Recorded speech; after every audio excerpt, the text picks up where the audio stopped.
Yes, guys, you know what time it is. It's your boy David at the Irish Hotspot, Ireland's #1 Spurs fan, bringing you stats with Jack and everything else you need to know tactical-wise for tomorrow's massive London derby, Tottenham versus Chelsea. Jack, my man, how are you? Keeping really well, David. And in fact, actually, the sirens are, already buzzing outside New York just because they even know, it starts with Jack time. They're getting ready. They're getting home early as well. I'm a bit disappointed to see that, Leon Bailey just scored. I did just drop him this week for Damari Gray instead because Leon Bailey wasn't doing very much for me. So hopefully Stats with Jack will be a bit more informative than my fantasy team even. No, it definitely will. And look, guys, we've tried to make improvements for Stats with Jack and everything else. So let us know what you think of some of the improvements and that. But look, I definitely can't wait to get into it. It's an absolute crack of a show lined up today. But look, let's see what Harris Army we have in the building here. We do have Tottenham Tantrum. He says, here's a stat, Jack and David, for us Spurs. We're the first team to win the League Cup at the new Wembley. Who we beat that day was Chelsea. Big boat of you up. And come on, you Harris Army. Come on, you Flat Cap Army. And come on, you Spurs. Big up, Dermot. Really appreciate that, my man. Anyone else have any stats that we've missed? Do feel free to get them in, guys. He says we also beat them to stay up in the 1974-75 season. Our great captain, Steve Perryman, got one that day. And Ray Wilkins was Chelsea captain that day. Big up, Dermot. He's out there doing some research. I love it. I love to see it. What a man. And I hope things are well. Everybody check out his Twitter page. And he's in the YouTube channel now as well, Tottenham Tantrum. Guys, get over there and check it out. Cody Mack says, if we beat Chelsea tomorrow, I will shave my beard. I'll take one for the team. I offer this sacrifice to the football gods. Come on, you Spurs. Jack, Cody shaving his beard. What do you make of that, my man? Honestly, that's a ridiculous sacrifice, I must admit, David. That is a huge sacrifice, considering, how long that's taken. I don't know. Maybe he just has, all of the genes to be able to grow it quickly, but I'm pretty sure it takes, a long time. It's a lot of sculpting, a lot of effort, lots of oils, like Nuno does, I'm assuming. So probably would be quite sad to see that go.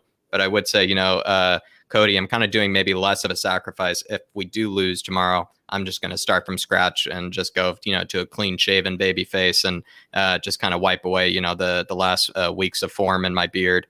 But Cody, I think yours is a much bigger sacrifice. So we'll see. I definitely won't be shaving mine. That's for sure. I'll be keeping this baby. I'll be keeping this bad boy. Don't worry about that. No sacrifice to the football gods from me, Cody, because look, it's a North London derby. And look, if you're not as good as them, well, then you just kick them up and down the park. That's what I say. Tottenham Dermot again says, Cody, if we do, you have to do it on YouTube for charity. That's for sure. That's a good shout, Dermot. Definitely. Live stream beard shaving, yeah. No, 100%. Dark Sun G21 says, come on, you Spurs, man. City drew to Southampton at home. Please, Sun, play tomorrow. We need you. Yeah, well, Dark Sun G, I do have a question in the preview a bit later on about Sonny. Of course, the preview at 9 p.m., guys. So make sure you do tune in for that. But and Dark Sun G, we will be doing a watch along as well for the game tomorrow. So make sure you tune in that starting 10 minutes before kickoff, of course. But yeah, look, Son, I do believe we need him back. And I'm absolutely delighted to see Man City draw to Southampton, Jack. Yeah, honestly, Ralph Hasenhüttl, I will say, put some respect on his name because I think he's been operating with, very little at his disposal. Southampton, if I would argue, should have been relegated a long time ago. But honestly, he's kept them up in the way that he has. And he's pulling off, kind of I would say maybe even Nuno kind of underdog performances like this, and that's why Ralph Hasenhüttl has kept his job at Southampton. It's just because of performances like this. Talk about an unexpected result. Yeah, no, fair play. It was really unexpected, to be honest. I was expecting Man City to slap them up today. But it didn't happen. So fair play to Ralph Hasenhüttl. Look, I always make the joke, when's the 9-0 defeat coming? It's happened 2 seasons on the trot for him.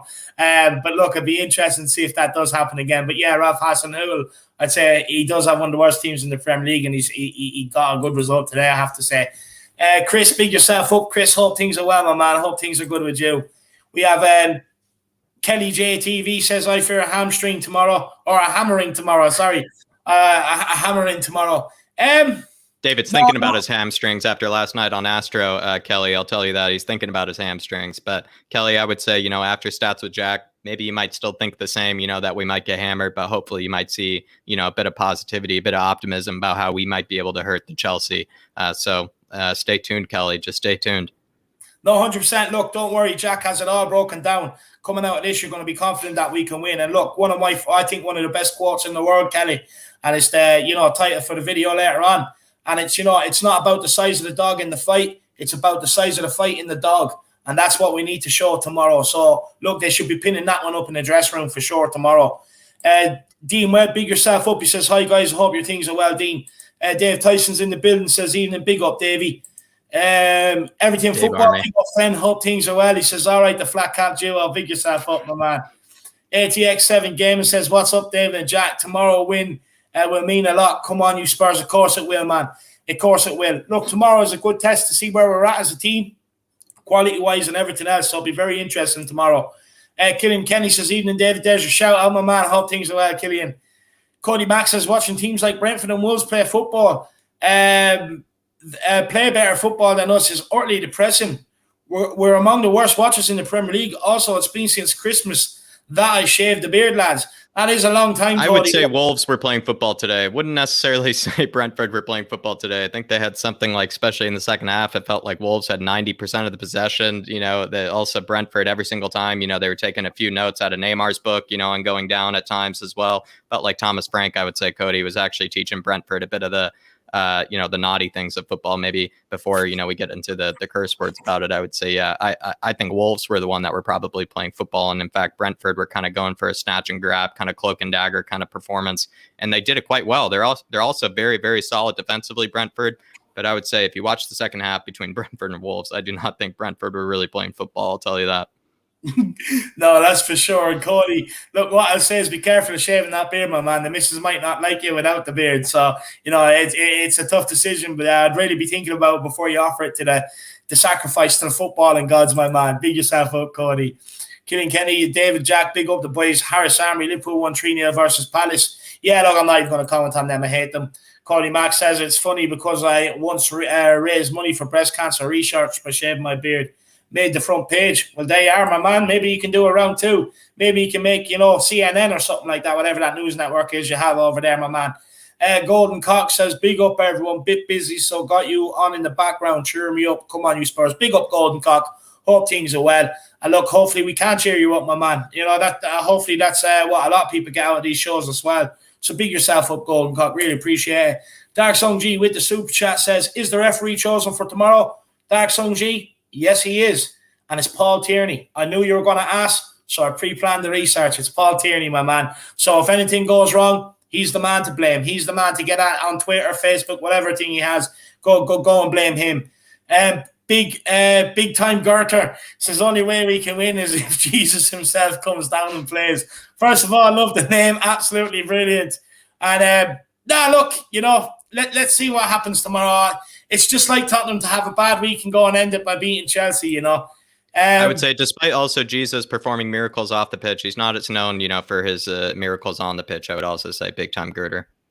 No, 100%. Josh Seven says, you say that, but I'd rather result than nice football. Look at Wolves. They lose like every game, but I just want to see something versus Man City performance. Well, there you are, Cody. A bit of debate there with Josh Seven for you, my man. A bit of a debate. We have the man himself, the man who puts on these great watch-alongs over on We Are Tottenham TV, really villain in the void. I may I say an understated role as well, Jack. He lets the boys go to the game and enjoy himself when he could be going himself. And he says, what's up, Jack? And Godfather Harris. No, look, Godfather is too kind. It's the Don Harris, Don Godfather Harris, John. Godfather, it's not enough nicknames for me, my man. But no, look, stay tuned, John. This is going to be so knowledgeable. And you're going to have your mind blown. Your socks are going to be absolutely rocked off, John boy. And hope to see more of these babies on We Are Tottenham TV as well, John. Jack, anything you want to say to Mr. Cooper? No, honestly, John, it's very, very touching to give Harris, the Godfather title. Maybe after this, you might do that, especially after the preview for tomorrow. I'm pretty sure, plenty will be giving him the Don title because David has some fantastic questions lined up for the preview later. So, John Cooper, if you have any time tonight, please stay tuned for that. We'd honestly love to have you, but appreciate all the support as always. Also appreciate you spreading the word of the Flat Cap Army on We Are Tottenham TV as well, John. And like David said, yeah, honestly, the sacrifice you're making for the boys over there as well. Well done, sir. No, yeah, exactly. Big up, John. Keep it up, my man. Keep it up. Emily Dunn says, come on, you Spurs, Harris Army, Flat Cap Army. Loving the stream, guys. Congrats on 4.2K. Well done on the Flat Cap Euro Talk. It's all up from here. Big up, Emily. I really appreciate that. Such kind words. Dark Song G says, as long as it's not Kevin Friend or John Moss. Yeah, no, look, but I'm sure Paul Tierney, I'm sure there's a way to bribe him as well. You know, the referees last few games have been a bit ridiculous. At the start of every watch along now, me and Jack are, the first question to Jack every time now is, what's the referee being bribed with today? Rumors is, John Moss hasn't even left, the Crystal Palace, fan clubs. He hasn't even left the pubs over there, David. He hasn't even left Selhurst Park. Yeah, no, of course he hasn't, lad. And he's put up at the five-star hotel around the corner from the, in Chelsea. His poodle's probably in getting a wash and blow dry, Jack. Getting the nails filed down, painted, and everything else, so you can bring it home to the wife-in-law. Look, it's ridiculous, but the things Chelsea would go to the lengths, lad. It's ridiculous. But big up, Dean Webb. Big up, my man. We have Jack Moe. He says Tottenham are getting relegated. Come on, you Spurs. Chelsea will destroy you, Spuds. Yeah, well, look, what I'd say is the best thing to ever come out of Chelsea is that ridiculous TV show made in Chelsea. It's actually more popular than your football club. So before you come over to our Spurs stream, what I would say is get your priorities in order. At least with Tottenham, the main focus from the area is the actual football club. Yours is made in Chelsea with absolute dimwits on the show. So, look. And, you're run by Abramovich, a billionaire, with that dirty, seedy oil money. But don't worry, there'll come a time where it'll all come out about that guy and your club will be taken down. Jack, you want to say anything to this Chelsea fan here? I always say to Chelsea, it's very, very touching, to think that they think, the history of football started after 2003, Dave. It's amazing, the recency bias that they might have, is quite incredible, you would say. It's quite amazing. They go from being a club of nothingness before 2003 to, being, the most bought and, most biggest fan club in history. Will say to you as well, I think there's a good statistic of the rate or something like the proportion of Chelsea fans in between 2002 and 2004, Dave. I think it raised about 600, 700% in terms of population of Chelsea fans. So it really just shows, maybe the majority of Chelsea fans, let's say, they barely even reached their 20th birthday, Dave.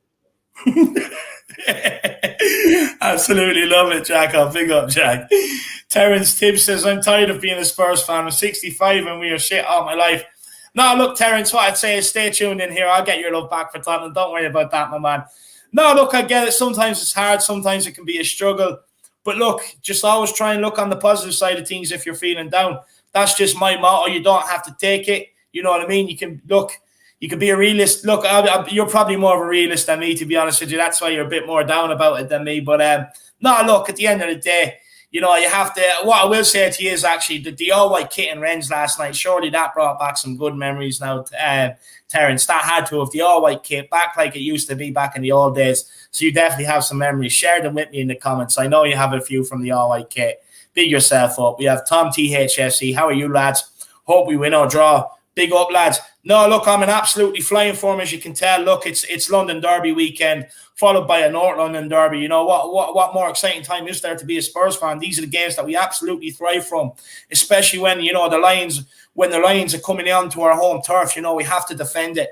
And look, like I keep saying, sometimes it's about, the fight in not the size of the dog in the fight, but the fight in the dog.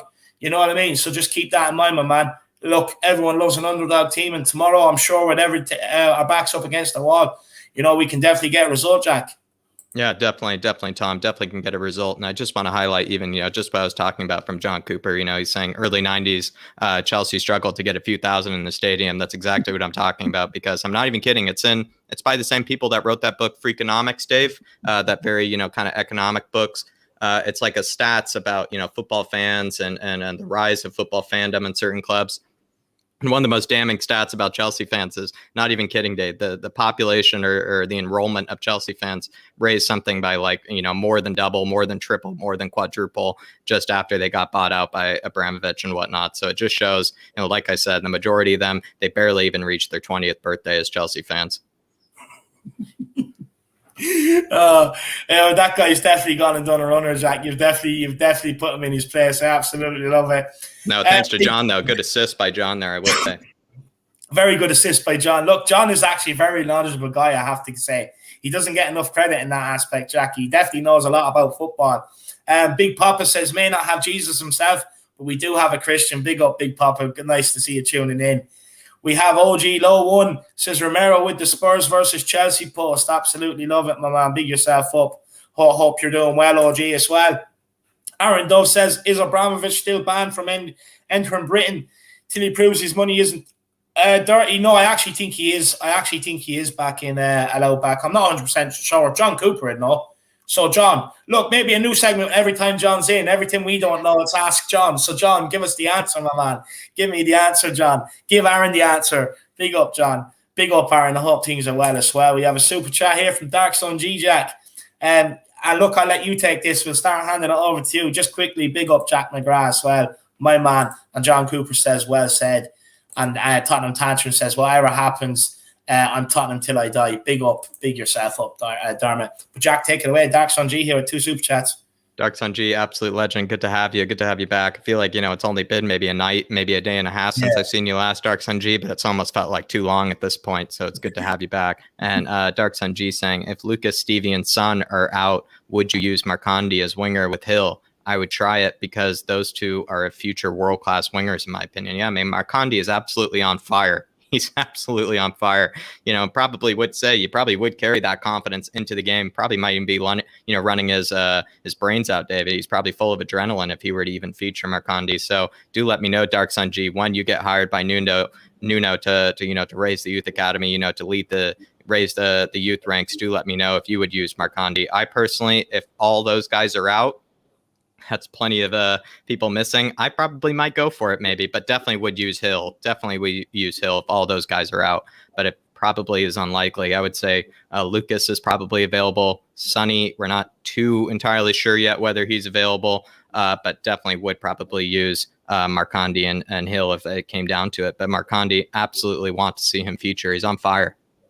Well, look, what I would say is look, no update on Lucas or Stevie. They will be assessed ahead tomorrow ahead of the game. Son, it is rumored him and Dyer are actually back in training.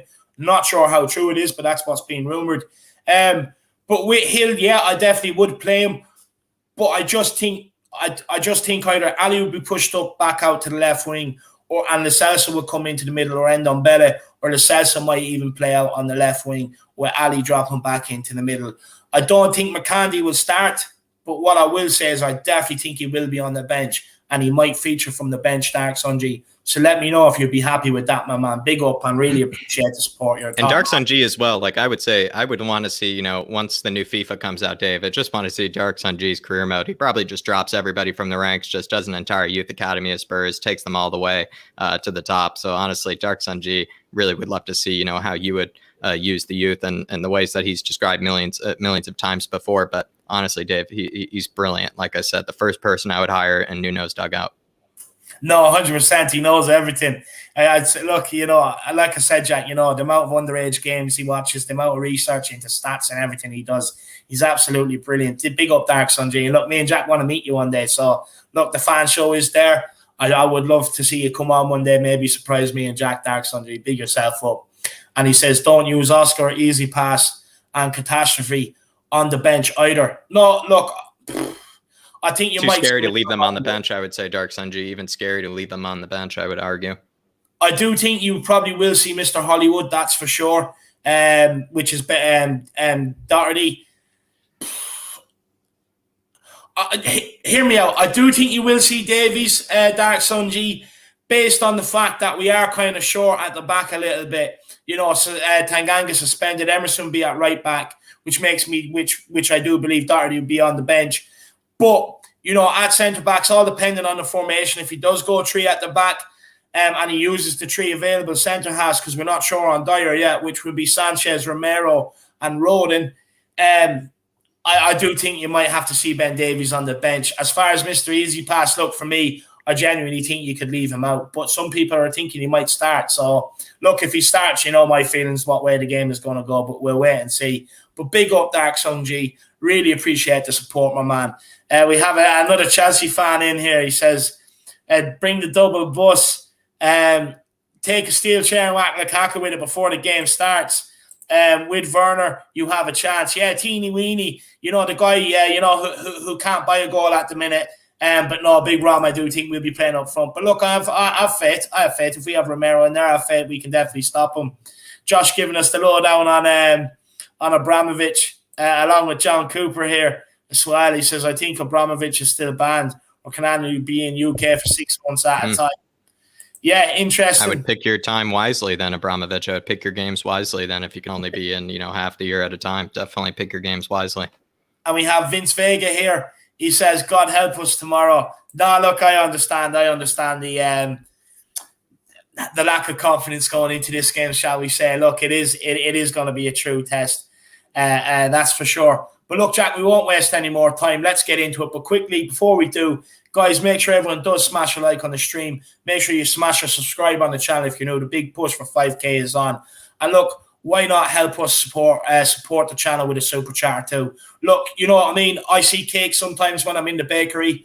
I don't want to wait in the queue, especially when there's limited numbers left on the tray. So sometimes you just have to say, look, I'm willing to pay double the price, to skip the queue. So I guess what I'm trying to say is if you do want to skip the queue, guys, get your super chats in. It is a great way to support me and Jack on the channel, but it is also a great way to skip the queue and make us get straight to your comments, just like OG Lowe has done here, Jack.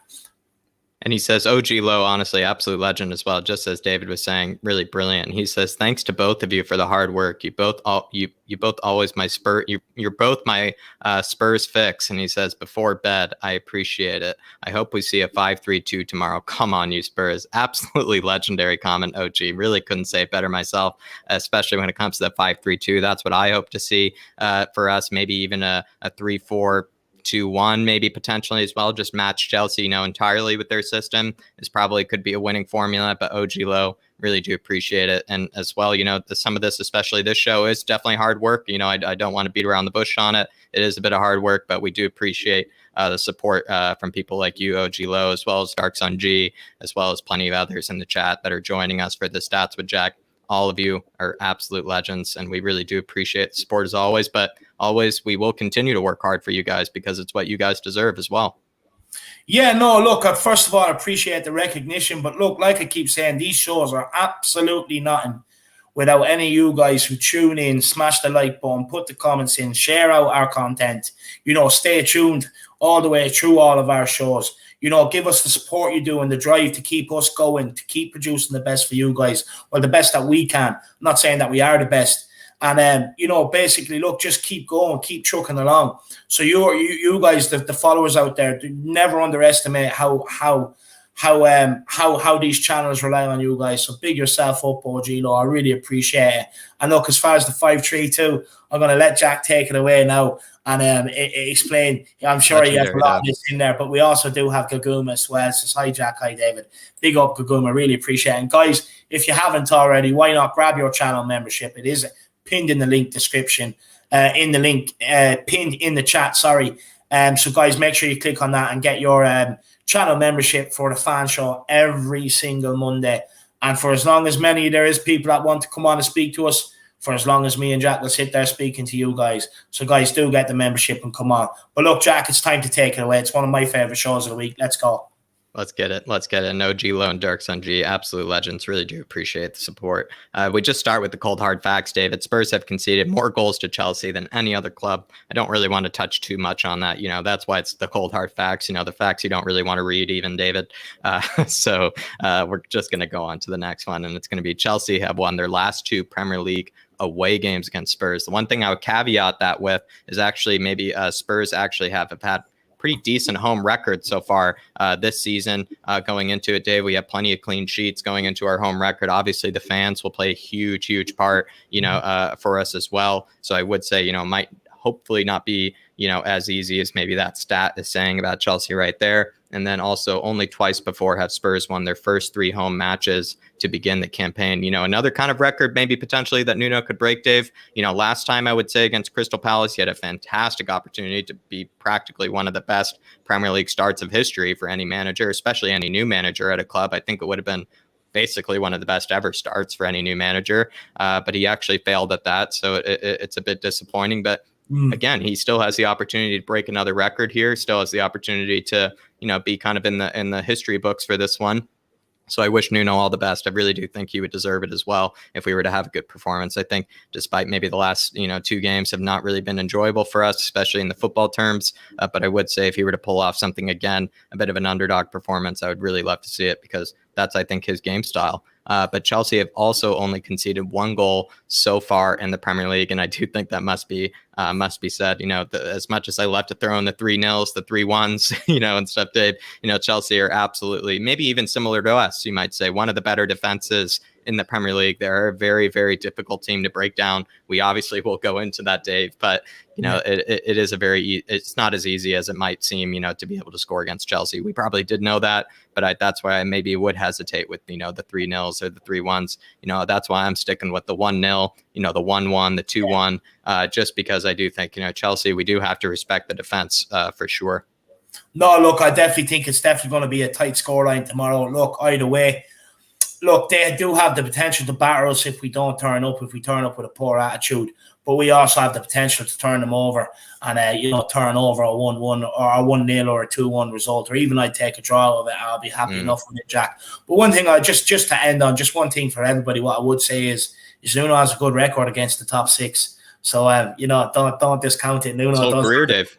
And his whole career, and maybe one day, we might show, those notes that I took one time when you really grilled me on Nuno's record on other teams. Nuno's record, at Valencia, at Rio Ave, at Wolves. A lot of the games that I took down for the scalps that he's collected, as I've said before, honestly, is quite impressive. So Nuno's record against plenty of top clubs, especially being in the underdog case, he's actually quite talented at that. You might argue, but going into our head-to-head record against Chelsea.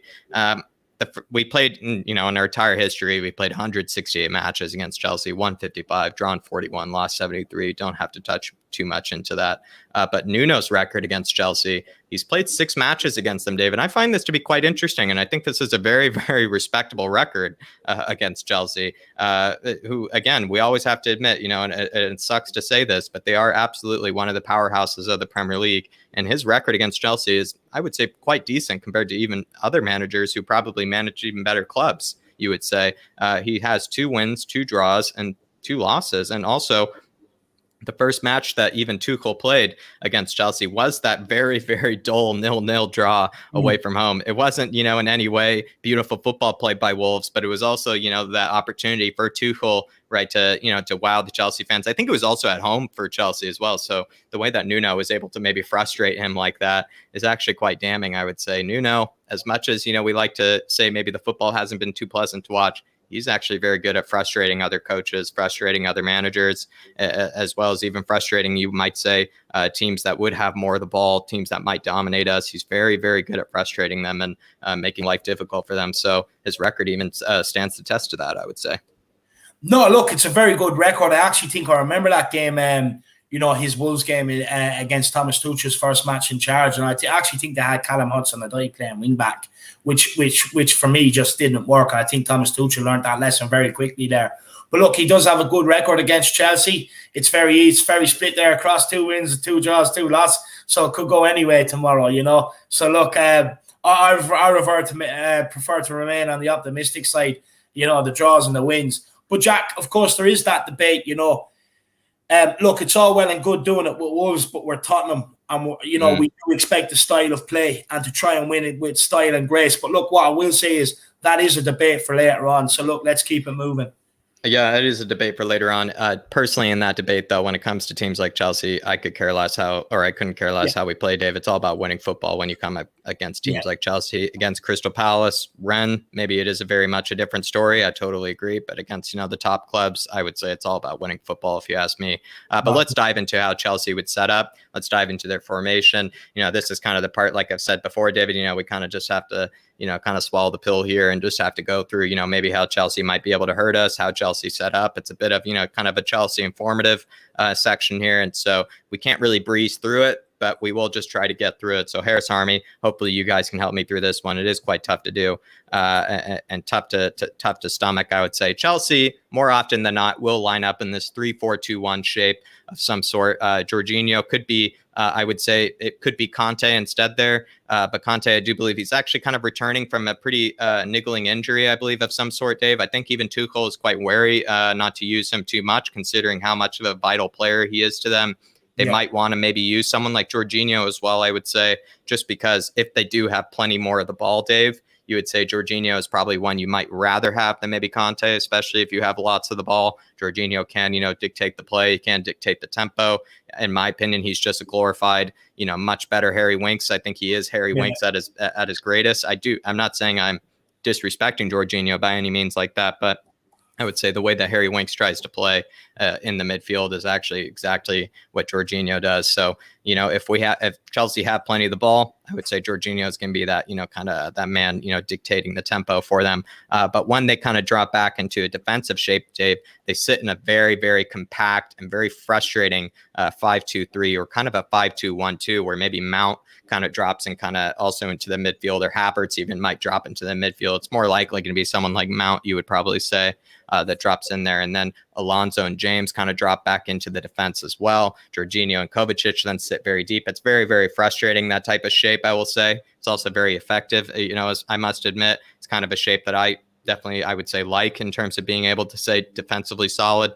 But maybe you might argue that if Chelsea do find themselves sitting in that sort of shape, it is actually one that, we could probably dominate possession with. But the one advantage to sitting in that shape is that it makes it very, very hard to penetrate teams through the middle, makes it very, very hard to hurt them that way. So this is kind of how we probably see Chelsea sitting in their attack, 3-4-2-1 going forward. And then in terms of their defense sitting back, it's a 5-2-3 or a 5-2-1-2. Yeah, no, look, it's a very interesting formation, I have to say, especially compact defensively. And they are very, very hard to break down, Jack, when they do get into that, compact shape. So it's very important that we do go back to what we were doing in the first three games and get quick ball to our front three rather than being laboured in and around the middle and sloppy in and around the back and then just hitting it long, hit and hope sort of football. So very good insight there, Jack. Thank you. Definitely. And moving on to the key players for Chelsea, the first key player we have is Romelu Lukaku. I think, it'd be kind of silly to maybe name someone else as their key player, Dave. Lots of people have said the Lukaku signing has been the difference between Chelsea, winning the Premier League and not winning the Premier League this season.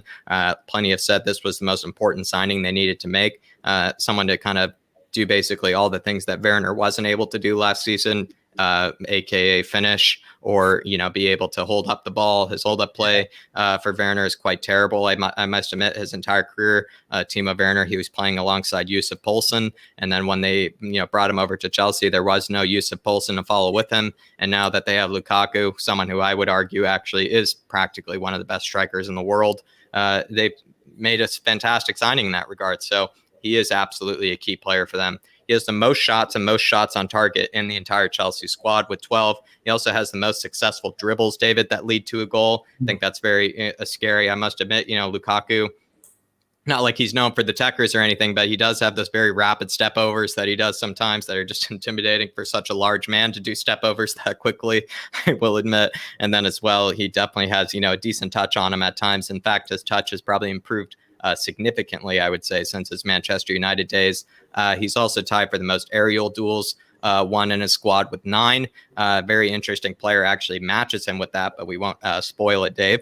But also he has the most touches in the attacking penalty area for Chelsea with 21. I think that's a very, very impressive stat, you must admit, Dave. I mean, imagine being able to already have this. And so far for a striker, Dave, as well, someone like Romelu Lukaku, a player that everybody knows is the danger man. The fact that he already has 21 touches in the attacking opponent's 18 or the attacking opponent's box is very, very scary. And we've seen that before where he's able to hold off players, Dave, with the forearm, with his body, with his butt, with his hips. And it just shows, as much as, we probably wouldn't like that to happen, there will be moments when he will find himself in those positions, holding up the ball in the attacking 18 and maybe able to lay off a decent pass to one of his forwards. But hopefully we'll be able to manage it, to the best of our ability.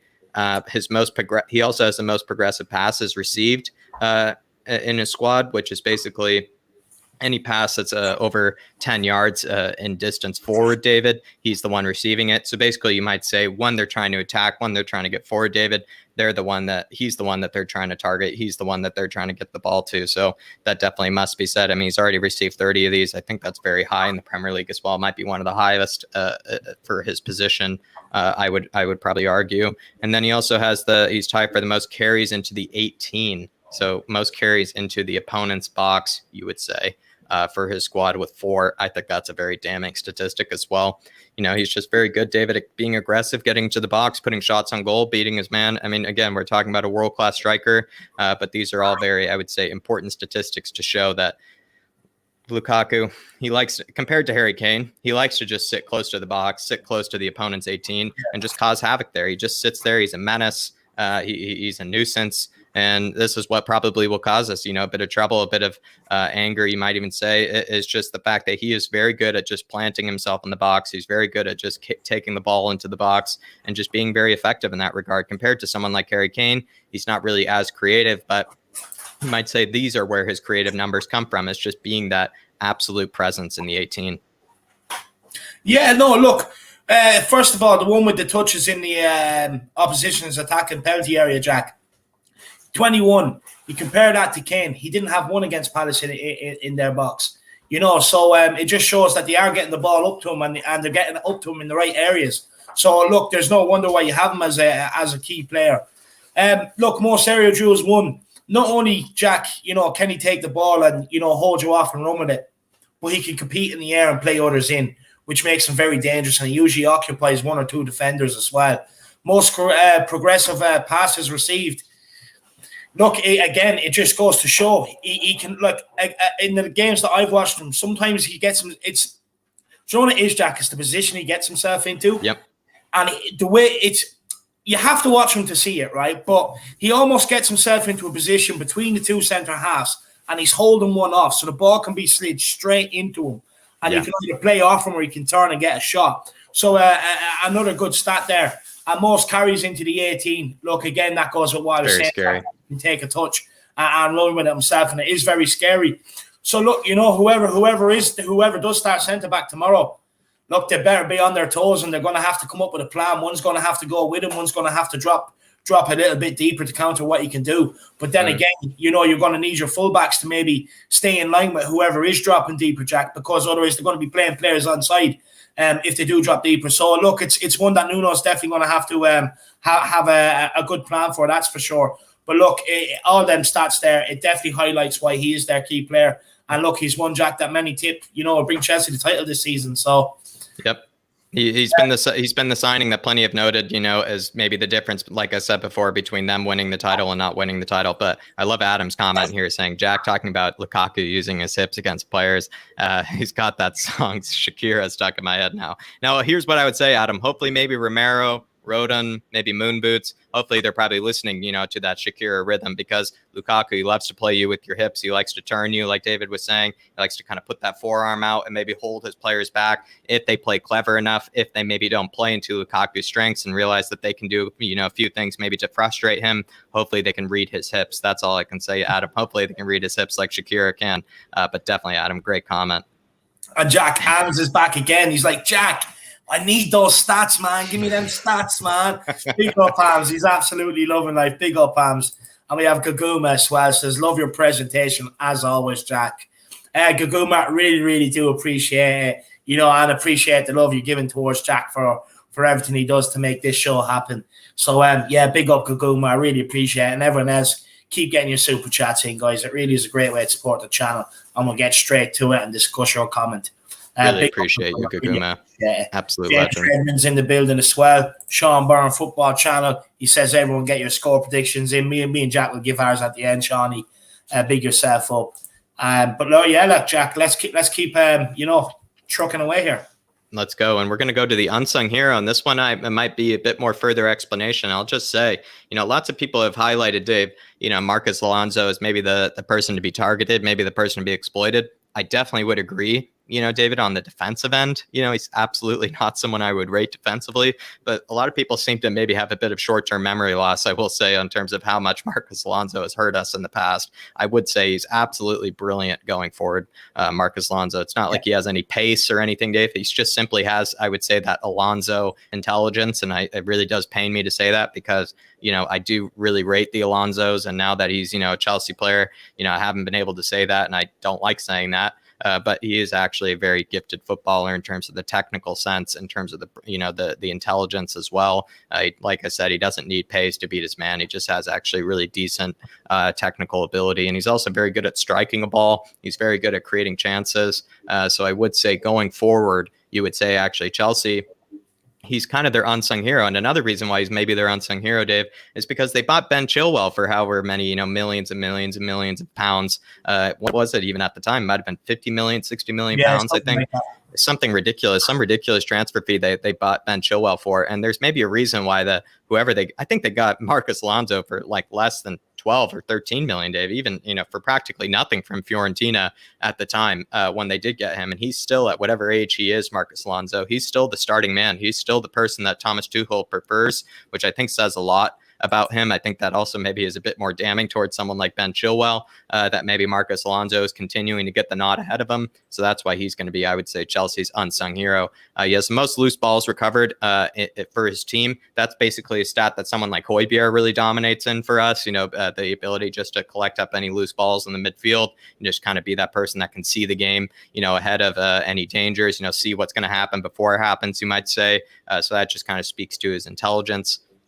He's also with Lukaku, Dave, and that was from that stat from earlier. He has the same aerial duels won as Lukaku, and in fact, I think he has the best also aerial win percentage in his team as well. That's because Marcos Alonso is quite tall, and we sometimes might forget that. But he has a decent spring, and again, he's capable of maybe getting a knockdown over maybe other fullbacks, over other center backs, just because again he has that decent ability to show up in the box at the right time, and he's also quite tall. So it's just quite interesting to see that he has actually as many aerial wins as Lukaku, I will say, more than other center backs and things as well. He has the second most tackles and interceptions also combined, David. And this is all very interesting because these are three kind of defensive stats, I would say, about Alonso. And as much as I was saying, I kind of don't rate him defensively. It's not like I would say he's improved defensively this year, but maybe just the stats you might say this year, Dave, have actually shown him to be a better defender than he really is. And, you just have to say that he's actually doing quite well defensively. Second most tackles and interceptions combined with 20. That's very impressive. That is very impressive. That's much higher than plenty of players on our own side. And we are a very defensive team, even, David. So, a team like Chelsea that dominates the ball a lot, you would think that wouldn't actually be that many, but in fact, it really is actually. So he's definitely been getting stuck in this season, I would say, Marcos Alonso. Moving on into the creative sense, Dave, he has the tied for the most progressive carries in his team, and this is very, very important. This is basically the ability to just drive the ball up the field with your own two legs, drive the ball up the field just by yourself without having to pass it off or anything. So that just shows he's definitely someone that they rely on just getting the ball up the pitch. And he's already had 22 progressive carries this season. That's very, very impressive. It's one of my favorite stats as well, the progressive carries. It's just something that I use, to mark, a good player personally. But he's also, again, in terms of his creative abilities, tied for the second most shot creating actions in his team. Basically, that's the most chances created, Dave. You would say he has already 11 chances created for his team. Again, this is a fullback. Of course, it's a left wing back, but the fact that he has the second most shot creating actions in his team with 11 is very impressive. He also has the most switches of play with 7. That doesn't match Højbjerg, still though. Højbjerg still has more switches of play, but very impressive that he's able to, just ping the ball across the field in the way that he can. And also he has the second most passes under pressure, Dave. So maybe it just the story is here, Marcos Alonso is just someone that just shouldn't be sniffed at. He's very good going forward. He's always punished us in the past. Maybe he's actually someone that you might want to exploit defensively. I would agree with that, but he's kind of an unsung hero for Chelsea. Again, Ben Chilwell, he's on probably better wages. He's on maybe better bonuses and everything, but he's continuing to get the nod ahead of Ben Chilwell, and that's for a reason, Dave. No, look, Jack, I'm not going to go through the stats here again and bore people, because you've already done it for me. So, you can go through the stats. I don't need to. But what I will say, Jack, is is it kind of goes with what we've been seeing with this guy. And look, first of all, I want to start by is I never ever underestimate this guy coming into a Tottenham versus Chelsea game, because whenever he plays against Tottenham, he turns up. He puts in his best performance of the season, Jack. His best performance of the season against Tottenham. And look, everything you're seeing there is what we're seeing. This guy so far, from what I've seen, has been, if not bar Romelu Lukaku, I would say their next best player. I really would. He's been absolutely brilliant going forward, Jack. And another thing, he's very dangerous on free kicks. So we need to be very cautious in the areas we're giving away free kicks, because this guy can step up and bang them. And he's already done it against Tottenham before. But look, like Jack was saying here, look, second most for kind of shot creating, which is basically chances created, switches of play. And what he offers them, maybe, Jack, that what Ben Chilwell doesn't, it's just a bit more composure going forward. The ability to create more chances, the ability to switch play, just a bit more of a football IQ, I would say. But this guy, like Jack is saying, is very, very underrated.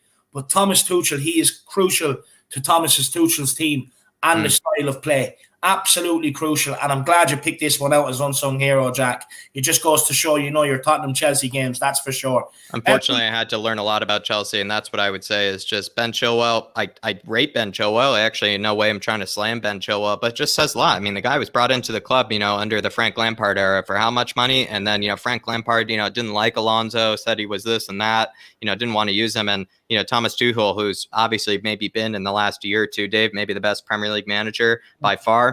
Plenty of people have rated his tactician ability, and he's seeing Marcos Alonso as just someone instantly he selects over Ben Chilwell. And also considering the age difference, there might even be a 10-year age difference between the players as well, Dave. So just really shows. 33, Jack, I think. He's he's in his 30s anyway. And sorry, just to clear it up, I didn't mean, the stats were boring. What I meant is there's no point of me boring people with my interpretation with the stats when Jack's already given you what the stats are about. That's what I meant. Wayne Bonner says, what are the stats for me to score against Chelsea? What I would say, Wayne, is 30-1, Wayne. You're going to bang one in easily. I would say outside the 18, Wayne, let me know if it's going to be a left-footed or a right-footed strike. No, look, I can definitely imagine Wayne running around in the all-white kit with the white cleats on, Jack, cutting onto his right foot outside the edge of the box and bending one into the top corner. Wayne, I'm going to give you 5-1, my man. I'm going to give you 5-1. You get your opportunity, I think you might take it. If they give you 2 or 3 opportunities, you're definitely going to take it. So that's what I say to you. But big up, Wayne. I hope things are well, my man. I hope you're enjoying yourself, after being off, hopefully off work now for the weekend. Guys, Sean Bryce Football Channel. He is a Chelsea fan, but he's actually been nice in the chat, guys. So everybody, big him up and speak to him. He is actually a Chelsea fan, but his father is a Spurs fan. So it's going to be a very emotional day in that household tomorrow anyway, Sean. But look, maybe let me know how you ended up supporting Chelsea. Where did your dad go wrong? Letting you support Chelsea, my man. But look, make sure you smash and subscribe on the channel again as well, Sean. Good to have you in, my man. We have a Choka India Spurs says Bergwijn is better than Leon Bailey. Big up, my man. And I hope to see you in here a lot more often as well. Let me know if it's Chaka or Chacha. I think it's actually maybe Chacha, which is actually a good name. Chacha. I would say Chacha, Indian Spurs. Very, very nice. Yeah, I like it if it's Chacha. That's a good name. Jack Daxon G with the super chat. And he says, I just want our team to fight for the badge, unlike last season against Chelsea. If we win or draw, then great. But if we lose, I want to lose with fight. What would you say to Dark Sung G here, Jack? Yeah, I think that's even what David even titled, the video later for the preview, Dark Sun G, and hopefully you have the time, to stay with us for that, to stay tuned for that. I would say these games, I even said it before, it's not really actually, the tactics or, in any way, the way we play for this game really I couldn't care, Dave. I really couldn't care. It's all about winning football against teams like Chelsea, maybe save, the beautiful, aesthetically pleasing football for probably the weaker teams. And we agree that maybe Nuno has to improve that for the weaker teams, the sides where we're supposed to be winning. He needs to improve his, his tactical brain. Or his passing patterns, attacking patterns in that regard. But I would say against Chelsea, it's all about being able to want it more. It's all about being able to show that fight, show what it means to fight for the badge, and especially in front of the home crowd, Dark Senji. I really, it's all just about winning football or even at least getting a draw. I agree. I couldn't really care less how we play as long as we get a good result. It's all about that. Especially, I think Nuno knows that. He's one of those managers that actually I would say is quite talented at that. It's just getting the results that are needed, no matter how ugly. And I would say I wouldn't even see it as ugly, David, if we were able to get a good result out of this. So definitely Dark Sun G. It's all about the fight. It's all about the grit. It's all about the passion. That's all that matters. Not even as much about the tactics, I would say. It's really all about the fight and the passion, because if we want it more than Chelsea, especially if we demonstrate that, maybe show a bit of the physicality of our side as well, we definitely could get to them. Yeah, well, look, Dark Sun G, it comes down to basically more or less what I was asking Jack earlier on. A bit of a question, and I am going to be asking her later on in the preview, so I would like everybody's answers, whether it be now or later on in the preview. But, London derbies, does it come down to, the tactics and the pre-planning you put in during the week, or does it come down to simply who wants it more on the day? But look, I agree with you. Even if we do go down, I want to go down fighting, Dark Sun G, and I absolutely love that, my man. Big yourself up, and I really do appreciate the support you continue to give me and Jacko, my man. Wayne Bonner says Alonso is very dangerous. He's very underrated. That he is, my man. Just like, Jack was explaining there. And look, Wayne, I know you've been haunted by this guy in the past before. So big yourself up, my man. Really appreciate it. ATX7 Gaming says Alonso's low-driven shot and volleys are very good. They are. He's very dangerous. Big up Elias Christian in the chat. Big yourself up. Hope things are well. I haven't seen you around here before. Make sure you are smashing that subscribe button. Another one I haven't seen around before, the Monday Night Spurs Show. Big yourself up. Make sure you smash that subscribe button as well. Some Spurs fan thinks Ben Davies is a solid squad player. He isn't. Alonso is what you call a real solid squad player. And you know what? Absolutely perfect. But what I would say this season is Alonso is more than a squad player. But you're right. On previous years, maybe he has been what you'd call a solid squad player. And I agree with you. That is a great point. Ben Davies not a good squad player at all. And perfectly summed up there at a Monday Night Spurs Show. Big yourself. I could be wrong. Is that Mari maybe? Is that Mari maybe for the Monday Night Spurs Show? It might be wrong. Maybe change his name. Maybe it is. Do let me know Monday Night Spurs Show if it's Mari, because absolute legend Mari is. But also Monday Night Spurs Show. If it isn't Mari, you're a legend as well. But just making sure I can put a name to a good channel's face. No, 100%. And Wayne Bonner again says David knows that I do. The white cleats. I know, Wayne. I'm cutting in on the right boot. Big yourself up, my man. And we have William Pretty in as well. What do you think is the best squad he can put out to win in style? Look, what I'd say is tune in at 9 o'clock, my man. We'll be going through all of that. Big yourself up. We have Rosalind as well in. HB says, Jack, have you been following Kim Min-jae recently? And we have Chris Benoit in the house. We have Luke Maher. Big all yourselves up, guys. Big everyone up. I would say if people want that Kim Min-jae, maybe I could give it a bit of a Kim Min-jae scout report. I would say that's going to have to be on flatcapeurotalk. I would say, as much as, Kim Min-jae is absolutely rated by Spurs fans over here, it's probably something we would say for the second channel. Yeah. So if you guys would like to see that, I would absolutely love to make that. Believe me, I would love to make a Kim Min-jae scout report. But I will definitely release that on the second channel, on our second channel. So as well, anybody that's new, please subscribe over there so you don't miss that video. No, 100%. And look, I'm calling on Jack to make it happen, and we'll definitely get it out there. So, guys, stay tuned for that. But, guys, make sure you over 100 people watching right now. Make sure you are smashing that like button. Make sure you're smashing the subscribe button if you're new, and get your super chats in to skip the queue, guys. And it is a great way to help me and Jack, help support me and Jack on our journey through YouTube. And, it just means we'll get straight to it and get down to your comments. So, big yourselves up. And big up JC in the building as well. I hope things are well, my man. JC, hope to see you back again at 9 for the preview, where we have Shane from Paxton Road and Philip, as well as myself and Jack. So, guys, I want to see everyone back here at 9 o'clock as well. And Gaguma in with the super chat says, would love Kim Min-jae report, Jack. So, it's happening. It's already happening, Gaguma. You have to give her what she wants.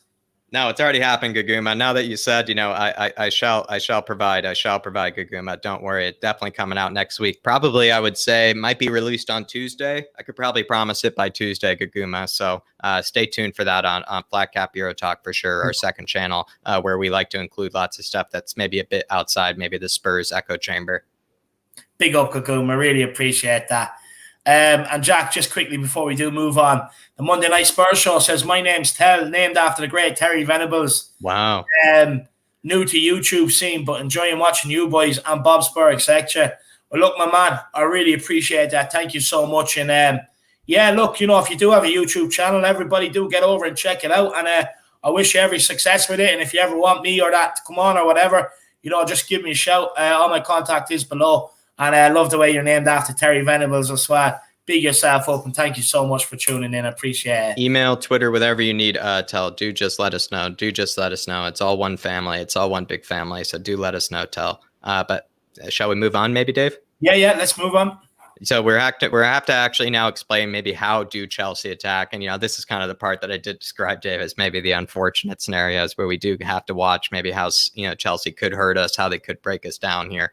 So we're going to have a couple of animations for maybe how Chelsea could hurt us. And the first one is maybe the biggest and most obvious one is that Romelu Lukaku threat, that hold up play, that physicality, what we were just talking about earlier, the fact that he has so many touches, in and around the opponent's 18 is an absolute threat. The ability that he has, to hold up the ball in those very dangerous areas of the pitch, it's just something that we're going to have to reckon with here. And so this is maybe how it could hurt us for that match, Dave. And in this scenario, it is just kind of, Chelsea build-up play, Kovacic and Jorginho being able to hold it up. And it's one of those where I will say, I'm going to pause it right there, actually, and maybe go back.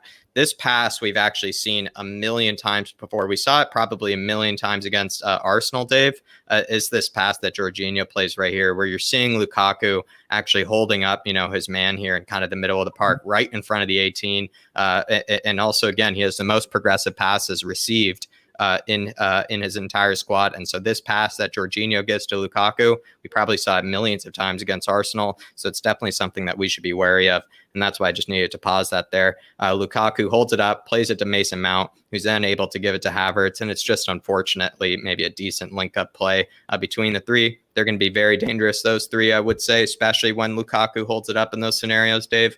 But I would say the way for us maybe to prevent this is just maybe having someone like a Skippy or a Højbjerg being able to cut out that pass that Jorginho plays, that very high progressive direct pass into Lukaku's feet. I think once Lukaku has his man pinned here, which is Romero, and hopefully Romero will be able to put in that dogged performance that we know he can. But this is kind of the pass or the position that Lukaku can definitely hurt us the most, I would say. And again, I'll mention it again. He has the most touches in his entire squad in the opponent's 18. He has the most progressive passes received, which is exactly what we're seeing here from Jorginho.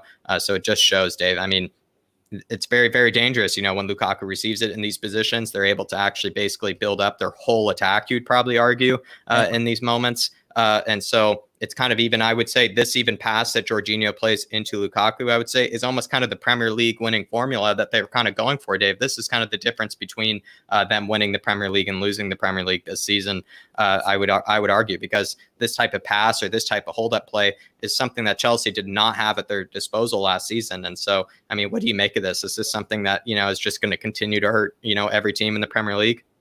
No, it will, Jack. It will continue to hurt every team in the Premier League. And look, for me, there is a simple solution. I'm going to give the simple solution, but then I'm going to counteract my own argument with why it's actually not as simple as it sounds. So the simple solution would be to get whoever plays in the middle of our three, whether it be Skip, Højbjerg, or Ali, just to screen in front of Lukaku, stop everything coming into his feet. But the only thing is then you'll take a man out of midfield. And this is why I say it's not as easy as that, because you look at Mount, you look at Havertz, the way that the runs they make, it's all in and around Lukaku. Yeah, exactly. It's all in around Lukaku, and it's very tempting to come away from Lukaku and track one of them runs. But not only that, then Jack, you're talking about Jorginho, Kovacic as well, or whoever it may be. You know what I mean, on the ball. So they have a lot of bodies right through the middle. So it sometimes it's not as easy as just saying sit a man in front to screen everything coming into his foot, unless you freed up a man in your tactics to be able to do that. And if you can, well then happy days, and that's how you stop that. But like I said, it's not as easy when you have Mount, Havertz, whether it be Ziyech or whoever comes off the bench, all zipping in and around Lukaku. And what that does then when they do that around Lukaku, it gives him the space. It gives him the space to either do the link-up play like you're showing here, Jack, or just take the ball and run with it. So, look, I do think it's crucial we stop that. We cut that out tomorrow as much as we can. So hopefully, Skip and Højbjerg between the two of them can cut more out than what goes through to them. What's even funny, you can tell in the beginning of this, David, so pay attention here. You can see that we're actually blocking that pass in multiple ways in the very beginning there. We have lots of bodies in the middle there. It's just what might happen is, and it's very realistic. What Chelsea will do is they'll probably just shift the ball around very effectively, very quickly. I know, especially someone who I do worship on YouTube, who definitely explained maybe Chelsea's system in that regard. That is actually how they break down teams, is they simply do move the ball around very, very quickly. And when they do move the ball around very quickly, they will take advantage of that opportunity when that little narrow window in that middle shows up. And someone like Jorginho or Kovacic, Dave, is fully capable of playing that pass. I mean, look at it, Dave. It's not exactly a totally wide open pass by any means. Especially in the beginning of this animation, you can tell that it's all clogged up. You can tell that our Spurs players are trying to disallow this pass. But what happens is, Dele Alli and Skippy, they do just get kind of caught out a bit, and they do let the pass through. Even in kind of the way I tried to show it here, it's kind of even Mason Mount kind of does a bit of a decoy run as well. He probably lets it, dummy go through his legs, to Lukaku, and then they kind of play, unfortunately, a bit of silky football from there. And it's just something that, we've seen Chelsea do time and time again, especially against Arsenal. We saw exactly what we're watching right now a million times against Arsenal. And so this is what we just have to prevent. And like I said in the beginning, we're trying our best to actually clog up the middle. We can tell we're trying to clog up the middle here and prevent this pass, but it's very, very likely that they could maybe find maybe a few opportunities to do exactly what we're watching here. And it's something that what you might say is, like I said, kind of the winning formula for Chelsea this season in order to destroy most teams. If they're able to do what we're watching right here, they will probably win this game. But if we can prevent this as much as we can, and if we prevent it effectively, then I would say we can definitely win this game. Yeah, look, what I would say to you is look, that's not an easy ball into Romelu Lukaku like that. Look, Romelu Lukaku makes it easy because of the way he's shown for it. But exactly. The thing is with Chelsea, they have the players in the middle who can consistently find them passes, which is a Kovacic and a Jorginho. They're very good on the ball. The whole thing about their game is being able to control the ball in the middle, dictate the tempo of the play, dictate which way Chelsea going to attack, whether it's into Lukaku, whether it's out wide out to Alonso or whatever. Them players in there, and they're crucial. And maybe you would say maybe that's what we're lacking from our midfield. So our midfield are just going to have to be extra combative and try and stop them balls from coming in. But the main point is that they do have the midfielders to play that pass time and time again, like Jack was saying, like you've seen against Arsenal. Yeah. And again, this is probably the most dangerous way that Chelsea can try to hurt us. I would say this is probably their most ideal way of hurting us. If we can make them hurt us in maybe different ways, we probably have a better chance of winning this game. This is what I would say is, the scenario that we just absolutely cannot allow to happen, just because it is their most likely way of scoring. But going on to Marcos Alonso, the person that we did have as our unsung hero, this is someone that we did say has hurt us plenty of times before. He's just basically that creative wingback threat, Dave, for them. Reece James is very, very industrious, very solid going forward, puts in beautiful balls into the box with a lot of venom as well. Obviously can hit it from distance as well, Reece James. But I would say Marcos Alonso, like we said, he kind of has maybe more of that touch of class, more of that touch of intelligence, in and around the 18, just even going forward as well. He doesn't maybe need that industrious power that Reece James has. He just kind of is able to use his own technical ability that he probably just has in those Alonso genes, he would probably say. And then again, he's just quite clever. As much as it pains me again to say, he's just someone who I do kind of rate as a footballer. He's especially at the age of 33. I think he is, still being able to win it out over Ben Chilwell. And there's a reason why he's winning it out over Ben Chilwell. And it's because of this creative wingback threat that he does have for Chelsea.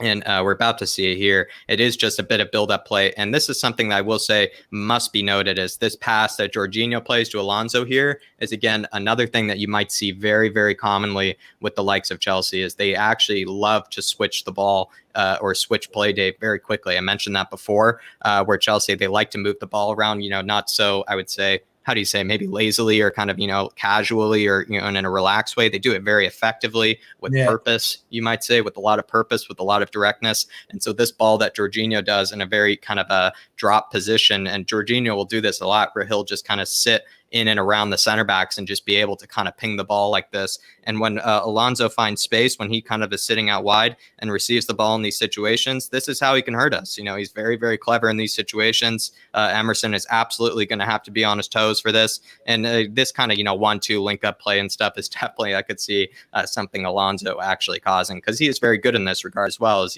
being able to do link up play with lots of different players. He's able to see passes that maybe other fullbacks might not. He's also able to even play passes that are other fullbacks might not be able to, Dave.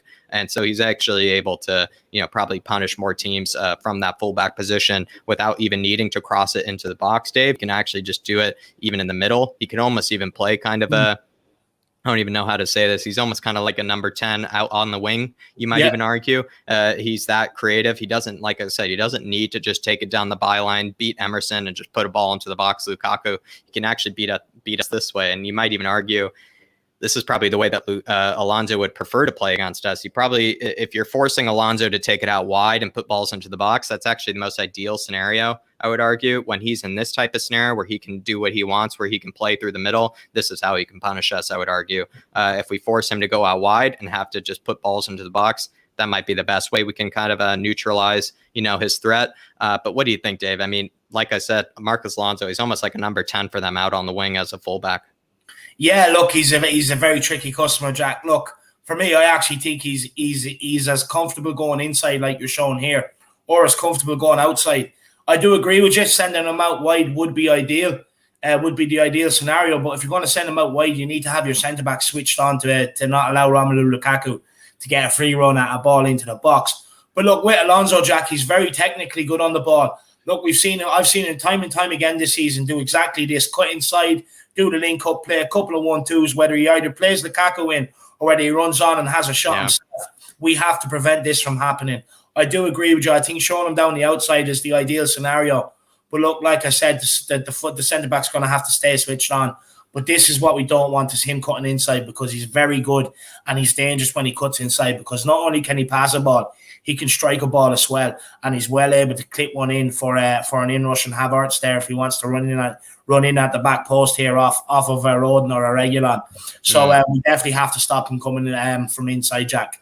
No. And again, it must just be stressed. I've just heard it a few times from people saying this is the guy that we should target. Marcos Alonso, this is the guy we should take advantage of. Again, I agree in the defensive sense. This is someone we should take advantage of. But then we're kind of maybe, disregarding, I would say, Dave, his ability to hurt us going forward. And there's a reason why he's selected even in the squad for Chelsea. And that's because he can do a lot of damage to any team going forward, especially Chelsea. They do like to dominate possession.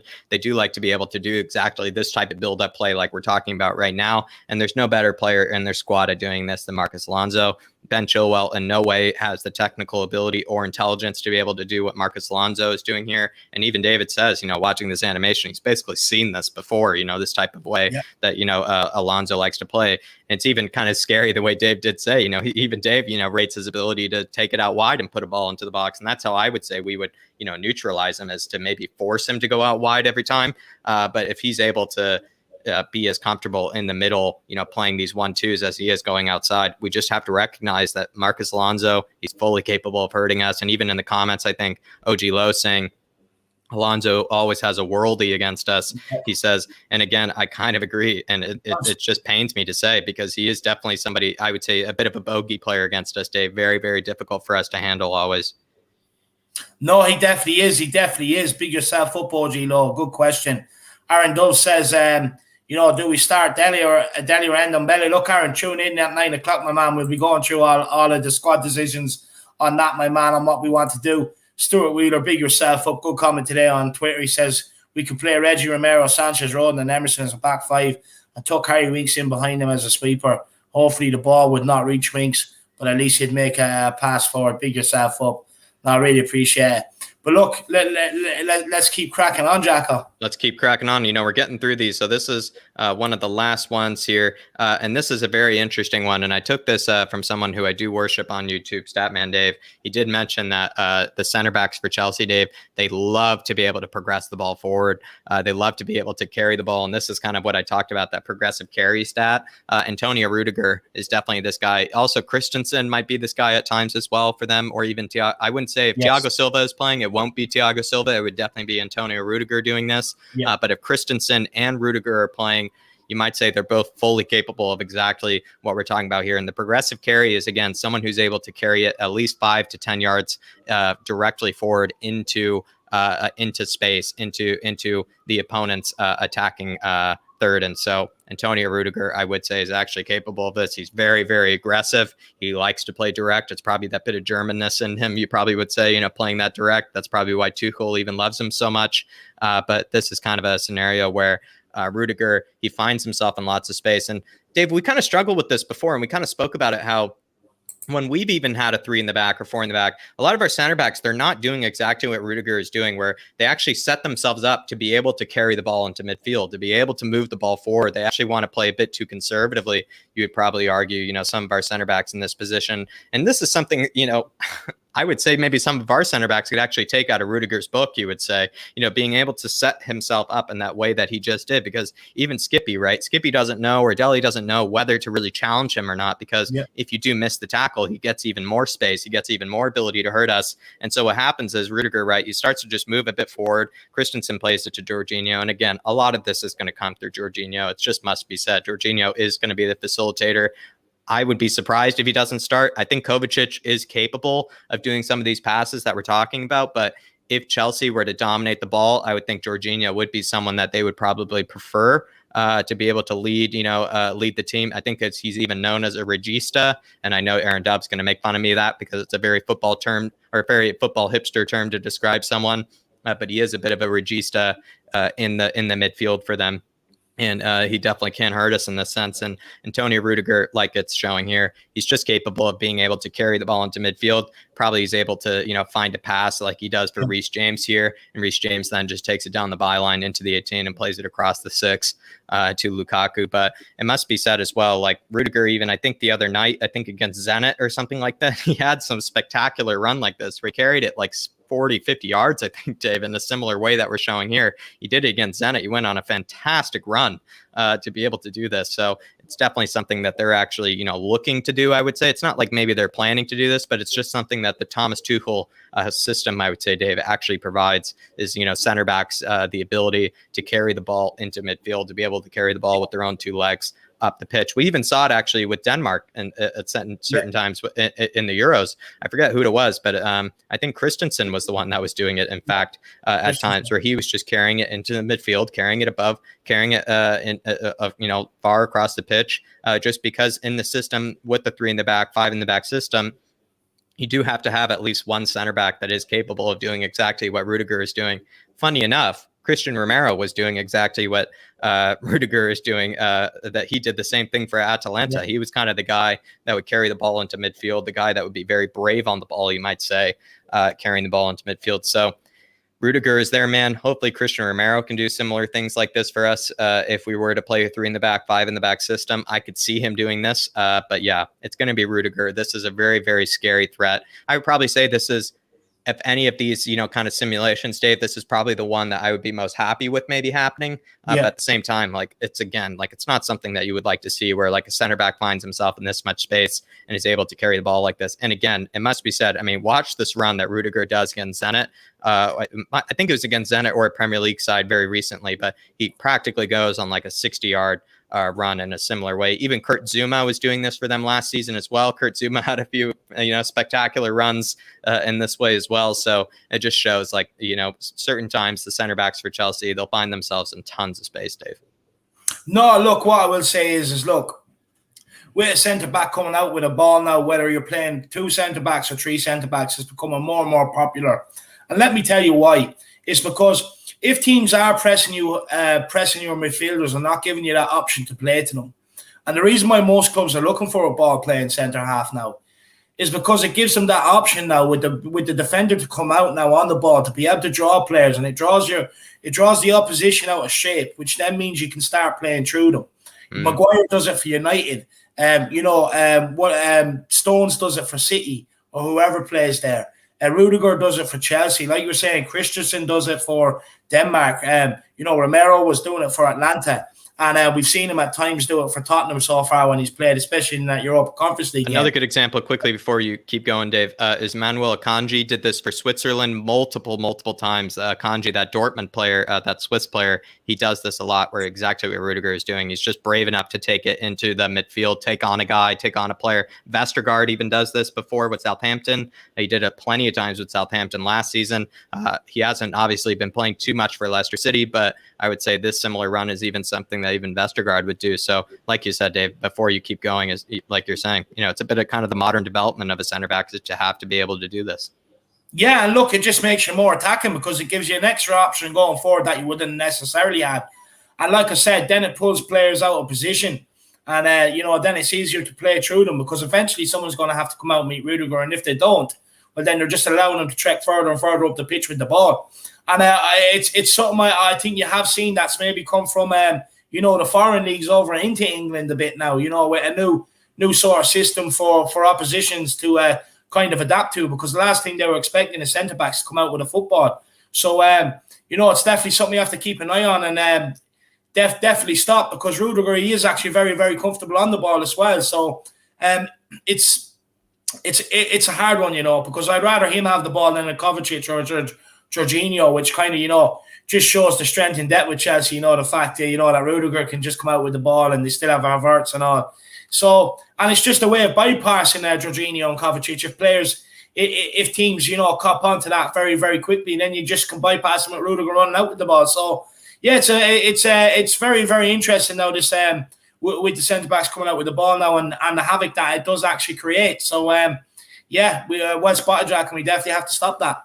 No, definitely so. And so everybody, just maybe one last time, just so I repeat all of them. We have Antonio Rudiger's progressive carry threat. This is something that definitely should be reckoned with. It's something that, Antonio Rudiger, you might say, is the most likely one to do it. Possibly Christensen as well could be doing this for them. But as well, Marcos Alonso's creative wingback threat. Again, he's our unsung hero for Chelsea, someone that I would say should definitely not be taken lightly, someone that has punished us in the past. And then obviously the Romelu Lukaku threat, which is basically that hold-up play in and around the 18. Those are, if I were to pick three ways, Dave, that Chelsea, like to attack, or three ways that Chelsea commonly attack and commonly hurt teams, those would be the three that I would pick. But we are now going to go on to how do Chelsea defend? And this is going to be very interesting. And this is probably something, again, unfortunately, we might be kind of complimenting Chelsea a lot. But as much as maybe we rated them going forward, their defense has actually been maybe their best attribute. Since Thomas Tuchel has arrived, he's shored up the defense. He's very good at grabbing a clean sheet. Again, they've only conceded one goal so far in the Premier League. And so, again, any 3-1 scoreline, 3-0 scoreline, for Spurs, as much as I would love to see that happen, I just sincerely do not see that happening, just because they are a very strong team, Chelsea. And again, we probably would even reference that Liverpool game where they went down to 10 men and looked even more defensively solid with 10 men than they did, with 11 men. So it just shows, it really does show a lot. So this is kind of going to really show maybe how Chelsea set up, and this might be going a bit quickly, so I will kind of actually pause it frame by frame here and just show you guys again. So Chelsea would set up to a degree in kind of this 3-5 or 3-4-2-1 kind of system here. And Jorginho and Kovacic will probably, in certain scenarios when they're sitting back, Dave, they're going to try to plug up the gaps right here in between the center backs. They're just going to put their bodies there and make it very difficult, to penetrate the middle. Mason Mount will actually make a bit of kind of a move kind of towards the middle of the park here and kind of just do Mason Mount things of just pressing the ball, making very life difficult for players in here, not make it so easy to be able to pass through them. And then Havertz and Lukaku will kind of switch to maybe being almost like a two up top kind of scenario as well. Chelsea, they basically want you to go down the wings, and then in the wings, they'll try to punish you there, try to trap you there, but they do not want you to play through the middle. And by not playing through the middle, that means we do have to play out wide. Nuno is probably going to try his best, like he did against City, to find ways to be able to penetrate that middle, because that's exactly what City didn't want us to do either. They did not want us to be able to have the ball in the middle and be able to drive the ball up through there. And we were able to do that with the likes of Steven Bergwijn, of course, Lucas, of course, in that match. We were able to play the ball very, very quickly up to our strikers and then penetrate through the middle. This is exactly what Chelsea definitely do not want us to be doing. But also when Chelsea kind of sit, when they kind of do come back here, you'll find once it's here, this is pretty much the shape, Dave. If Chelsea are very sitting back, they're very deep in their own half, this is kind of the shape that we might see them in. It's almost this kind of like 5-1. It's almost like, how do you even describe it? It's almost like a 5-1-2, or kind of like it's like a 5-2-1-2. I would probably argue is the way you might describe it. It's just very, very compact in the middle, and it kind of forces you to take it out wide. And even when they do take it out wide, it's very, very safe, for them to be able to allow you to have the ball over there. So one, they kind of sit back in this very stubborn shape. It's kind of probably why they've been so good at keeping clean sheets, is when they're in this sort of shape, it's almost impossible to be able to break teams down in and around the middle of the park, which is probably how most teams want to play like us. They want to be able to kind of just do little 1-2s in this area, be able to kind of have little dinks, and especially Harry Kane loves to be able to play through the middle as well. So this is how they might stifle us and frustrate us. And then from this kind of 5-2-1-2 shape, Dave, they'll be able to break forward from here, where somebody like Alonso is going to be leading the charge. Kovacic will be going forward. Jorginho will still be playing that regista role kind of right here, right in front of the center backs. But Mason Mount then will go out wide. Lukaku will go towards the middle. Havertz, again, will kind of be like a second striker with Lukaku at times. And again, Alonso and Reece James will be going forward. Once they're going forward, this is almost kind of the people. These are the people you most likely be seeing going forward, Davis. Alonso a bit higher than Reece James. Reece James is going to be one that's a bit more defensively responsible, especially since Azpilicueta, you probably argue, is probably someone that can be exposed, can be hurt. And Kovacic is going to be the one also leading the charge for him. Kovacic is very good at also carrying the ball with his 2 feet, Davis. Much as, again, he is a Chelsea player, he is very good with his feet. He has decent tackers on him, can definitely beat a man, kind of similar to how Tangi can. He can kind of just break a press with his own skills, with his own 2 feet. And so that's something that also must be recognized. And they kind of go maybe sometimes 5 players up top, sometimes 6 players up top, even so. So that's what also, again, makes them very, very dangerous. Is sure, they might be able to be exposed in this kind of scenario, but that's a lot of players sending forward as well, which is, again, why they actually are such a difficult team to break down, Dave. No, look, expert analysis there, Jack, and I'll be honest, there's not really much more I can probably add to that, to be honest with you. But look, great breakdown, I have to say. And look, Jack, basically what he's explaining there is, how condensed they are. When you have the ball in the areas, they like to let us have the ball in if we are attacking, and how basically they evolve from that shape fluidly into a good attacking formation, and basically explaining why they've been so good. So absolutely great analysis there, Jack. I have to say, absolutely brilliant. I love that bit there. I appreciate it, Dave. Appreciate it. And again, maybe just to show this is how many people they would have going forward at times. And then maybe as well, just so it sits back to the beginning here, I just want to show maybe what their defensive shape might look like in case, which probably might not be too often, I will admit. But if they're sitting very deep, very stubborn, this is maybe the shape. It's potentially, this is the shape that we could also see them in. Of course, Mason Mount might be found a bit out wide, but he almost be doing kind of what Brian Hill does, Dave, where he's kind of just everywhere, right? He's just kind of running all around the pitch, trying to make trouble happen, maybe trying to nick the ball off in dangerous scenarios and lead the charge. But they will be able to sit very deep like this at times and find, make it very hard for teams. But as well, when they break from this shape, they'll be able to sometimes even send 6 players forward, which is unbelievable, you will say, to be able to do that. It kind of just then shows, why the 5 in the back, the 3 in the back system is maybe so highly rated, because you can sit very deep with a lot of players. And then when you're breaking, you have so many players going forward at the same time. But maybe, Dave, unless you have anything more maybe to say about Chelsea, now it's maybe time to talk about how the boys can win this one. Yeah, no, look, now into my favorite part of the show. Look, it really kills me having to do the opposition breakdown, but we need to do it. And it's very interesting, I have to say. But Jack, I want to say massive thank you for that breakdown this week. It's not an easy one to do. Thomas Tuchel and his mad brain, and I call him the mad scientist with the way he sets up his teams and the way he has them running about and everything else. So I have to say, I just want to say to everyone as well, a lot of work goes into that as well. So absolutely big up, Jack. And I have to say, great breakdown. I really enjoyed it. But now it's into time to what Tottenham can do. I'm just going to we'll be back in 1 minute.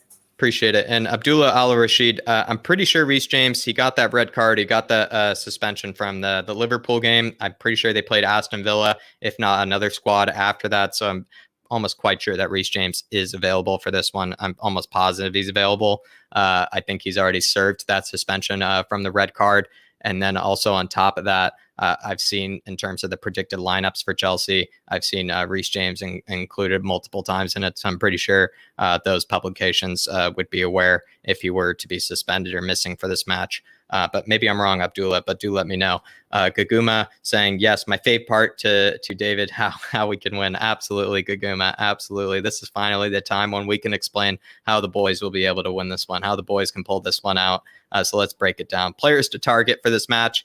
So now we can maybe talk about as much as we like to rate some of these players, going forward for Chelsea, especially Jorginho and Marcus Alonso.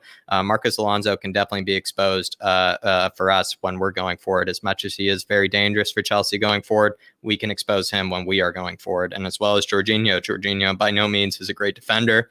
He's almost kind of, I would say, a bit of a glorified Harry Winks, I would argue. That's being very disrespectful to him. I do recognize that. Don't really care. He's just someone that I would say you can definitely hurt defensively. He's not very good at putting in a strong tackle. In fact, he puts in kind of more naughty tackles than he even does good tackles for his side. And then Marcus Alonso he's not very pacey. He doesn't really have maybe that ability to just track up and down the pitch. He has to pick his times, when to be exposed on the wing, and he will definitely be exposed on the wing. Definitely so. So these are our 3 players to target. Marcus Alonso, Jorginho, and Cesar Azpilicueta. Azpilicueta, I would say we should target just because he's getting on a bit, as much as he is a very intelligent defender. Azpilicueta, I'm pretty sure he's well over 32, I think, at his age. I'm not too sure, but yeah, I think he's over 32 at this stage. He's a very old defender, kind of maybe a bit like Thiago Silva, as much as, they are very wise, level-headed, intelligent defenders. They also can be definitely exposed for strength, pace, whatever it may be. Even Sardar Azmoun, the Zenit player, it definitely exposed Cesar Azpilicueta at one point in their Champions League game very recently with Zenit. Sardar Azmoun was able to knock Azpilicueta off the ball with his shoulder, able to hold him off, you would say. And then actually someone like Rudiger, I think it was Rudiger who came in to actually sweep it up for them. So Azpilicueta, I would say, of all the center backs for Chelsea that are starting, I would say Azpilicueta is definitely the one that we should be taking advantage of.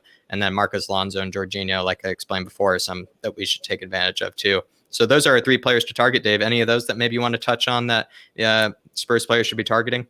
Yeah, look, what I would say is look, I'd definitely be targeting Alonso, because if we can turn the ball over, look, Jack, the first 3 games, even pre-season, we were turning the ball over and getting quick ball to our forward line.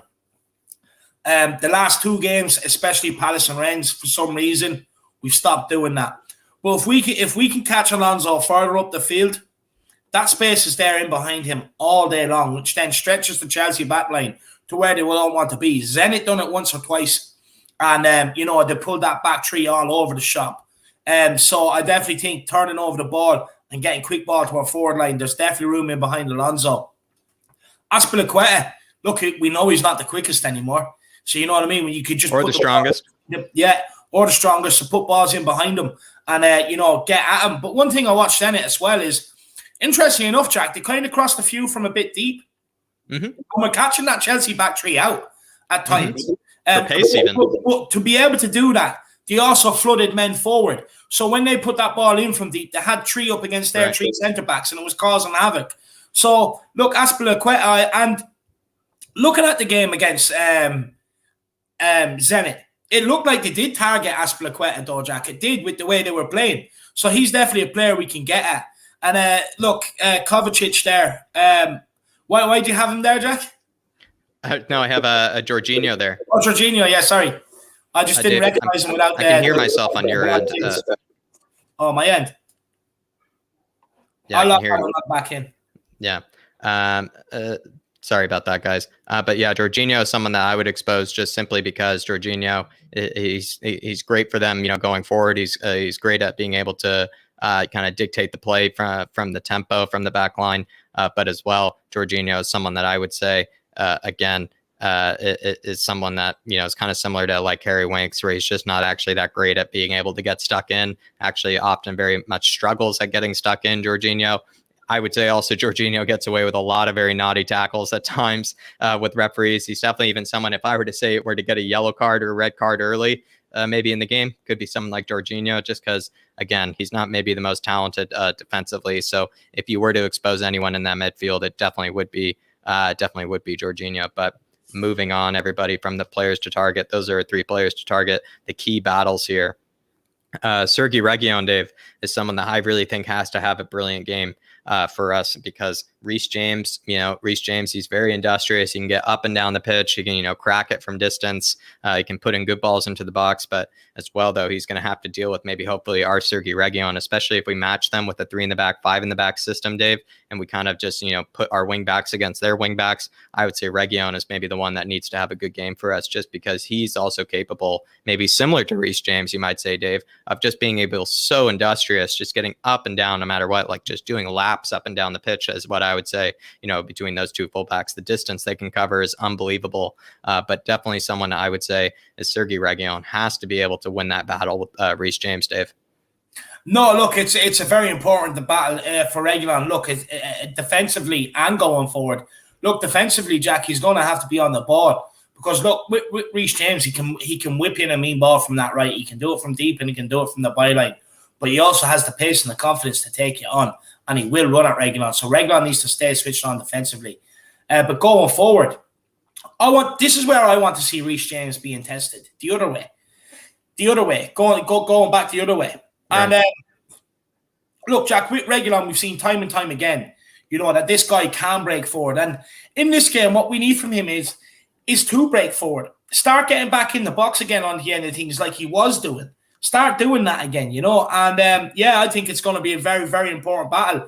And I think potentially the winner of this battle could end up deciding the game.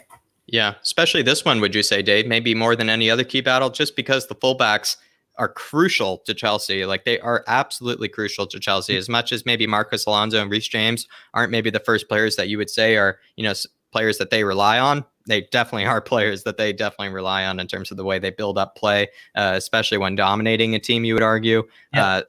I would say Reece James and Marcus Alonso. So Sergei Reguilon is obviously our most experienced fullback at the moment going forward. I would say probably our best fullback going forward too as well. So he definitely is going to have to be up for this. He also is going to have to deal with plenty of pressure defensively. Weirdly, you might say Reguilon's been brilliant this season at dealing with the defensive end of work. He had that fantastic clearance despite that horrible performance. He had that fantastic clearance against Crystal Palace that maybe prevented it from being 4-0 at a certain stage. And then as well, Reguilon has been actually one of our best players always going forward. So if he's able to keep up this kind of defensive work rate, he handled Riyad Mahrez and Joao Cancelo in the Man City game very, very cleverly. He's able to handle Ismail Assar very well as well. So you just think Reguilon is definitely somebody that's going to have to continue to have good games and good matches for us. And hopefully maybe the battle at the bridge is going to be one of them.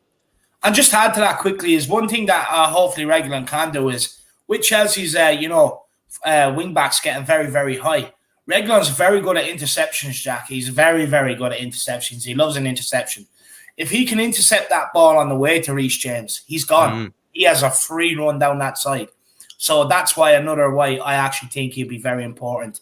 And he can play a pass inside. Sometimes Reguilon, he likes to even just play it on the floor. Inside, play it on the carpet as well. He doesn't, just blindly just put it into the box like maybe we saw from Traore today for Wolves, where he just kind of blindly crosses it in. Reguilon does like to pick his crosses. Even when he does miss them, you can tell very much who he's aiming for, who he's trying to go for. So I would say, like you said, David, if he picks it up, if he intercepts it in the right areas, hopefully he can play that perfect ball in for us to be able to create a goal.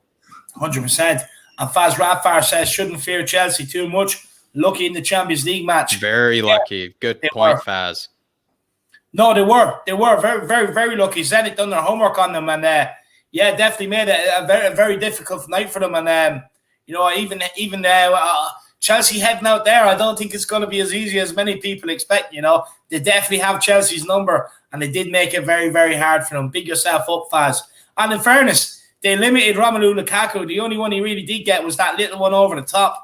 Where he kind of made that run. So, but big yourself up, man. I really, really do appreciate it. Definitely. And also, Faz, absolutely love that. As always, Faz, he honestly helps us like Dark Sanji. He puts in that extra evidence sometimes. And I would say Zenit absolutely, deserves something from that game, at least a draw. I believe Artem Dajuba had that kind of sitter, you would say, right in front of the 18 or right in front of the 6. He missed it, as well as Sardar Azmoun, as I said, that situation with Cesar Azpilicueta. If Rudiger wasn't there to clean up, probably would have scored that chance as well. Zenit at plenty of times. I think they even struck the post or the bar at one point to Zenit. So really did show that, they probably did deserve something from that game. So hopefully we can just copy maybe a bit of the formula that maybe Zenit had for sure. But let's move on to our other key battle. And our other key battle is going to be between Romelu Lukaku and Davinson Sanchez. It's really just, it could be anyone. It could be Christian Romero here, Dave. It could be Joe Rodon. Basically, whoever's in charge of maybe dealing with Lukaku the most is going to be that key battle. And I think it's by obvious. We probably don't have to go too much into it. It's just neutralizing Lukaku is going to be a huge opportunity for us to be able to win this game because, like I said before, and I'll say it a million times again, Lukaku is basically their team's winning formula for winning the Premier League this season. He's the player that they brought in, to be able to assure that they can make a title race. And if we're able to neutralize him, if we're able to kind of take him out of the game, then we have a very, very strong chance of winning this. So it could be Christian Romero. It could be Davinson Sanchez. Maybe it could be Moon Boots or Joe Rodon, Dave. But whoever it is, he's going to have to be up for it. No, 100%. Look, what I will say, Sanchez has been very, very good this so far this season, so hopefully he can continue that form. But look, whoever is up against Romelu Lukaku, look, it's not 100% you take him out of the game, you'll win the game. But look, you just need to control him as best as you can. Limit the damage that he can cause you, basically, And look, whoever he's up against, they're just going to have to stay switched on and have the game of their life. But look, sometimes, coming up against these big boys, it makes your centre-backs up their game. So I wouldn't say it's beyond the realms of impossibility either. These are the sort of games that they live for, especially as a centre-back. So look, I definitely have faith that Sanchez can do maybe a bit of a number on Lukaku. Even Romero, I'm fully confident with. Look, at the end of the day, look, you stop Chelsea, you have probably about a 70-80% chance of winning the game, if not 90% chance of winning the game. So, look, no wonder why it's highlighted as a key battle. No, definitely is going to be huge. And I would say all the best of luck to them. And also well said, Dave, it doesn't just stop, once you stop Lukaku, that's not it. There are plenty of other players you have to stop. There are plenty of other things plenty of other ways Chelsea can hurt us. But I would say those are two key battles, everybody. It's going to be between Sergei Reguilon and Reece James. And the other one's going to be between Romelu Lukaku and one of our center backs. Could be Davinson, could be Christian Romero, whoever it is, they're going to have to be up for it for sure. But the Tottenham Hotspur formation is going to be the real question for this one, Dave. How are we going to set up? Doing a predicted lineup for this one is even very difficult. I would say anybody that even tried to do a predicted lineup for this, honestly, I would say I tip my hat off to you because this one you're working off of no information at all, really, for this. So I would say we're going to have a couple of different ways that theoretically we might set up. There might be one that I would say would be better than another, but we're just going to hopefully be able to nail all of them and maybe just at least say, we covered every single way that maybe Spurs could set up. Obviously, the one that we're most used to, Dave, is this one, that kind of that 4-3-3. It's almost like a 4-1-2-3 going forward for us, I would say, where Højbjerg and Dele push forward and then Skip kind of sits back and then Reguilon and Emerson bomb forward. And then when we're kind of sitting back, it's almost like a 4-1-4-1 where Hill, drops back and Lucas drops back and we just sit very deep. If we were to play against Chelsea, this could be maybe a way that we set up, especially I would say defensively, we would kind of set up in kind of a 4-1-4-1 shape.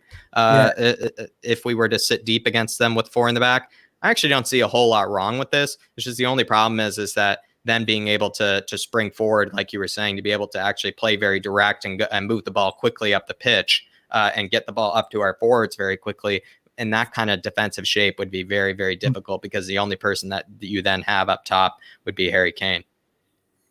Yeah. And look, the thing is with Harry Kane, we need to be getting quick ball up to him, but also getting men running off him, a bit like Chelsea with Lukaku, like you showed earlier on, Jack, which then gives Harry Kane the license and the space to be able to manipulate the game. Look, you're spot on here with the way how we kind of sit back when we are defence. With Skip sitting in the middle, more or less blocking up the space between Sanchez and Rodon, Ndombele, Højbjerg and Dele out doing the kind of the hard slog, and Reguilon box to box, and Emerson and Reguilon shoring it up the other side. But look, you see, even here, Jack, you see how far forward our front three are compared to our midfield here. And look, that's not a design fault here by Jack. That is actually how it happens. But the problem is when we are getting the ball, Jack, we're too slow. We're too slow on it. We're just rotating it through the midfield, out to the fullbacks, to the defenders.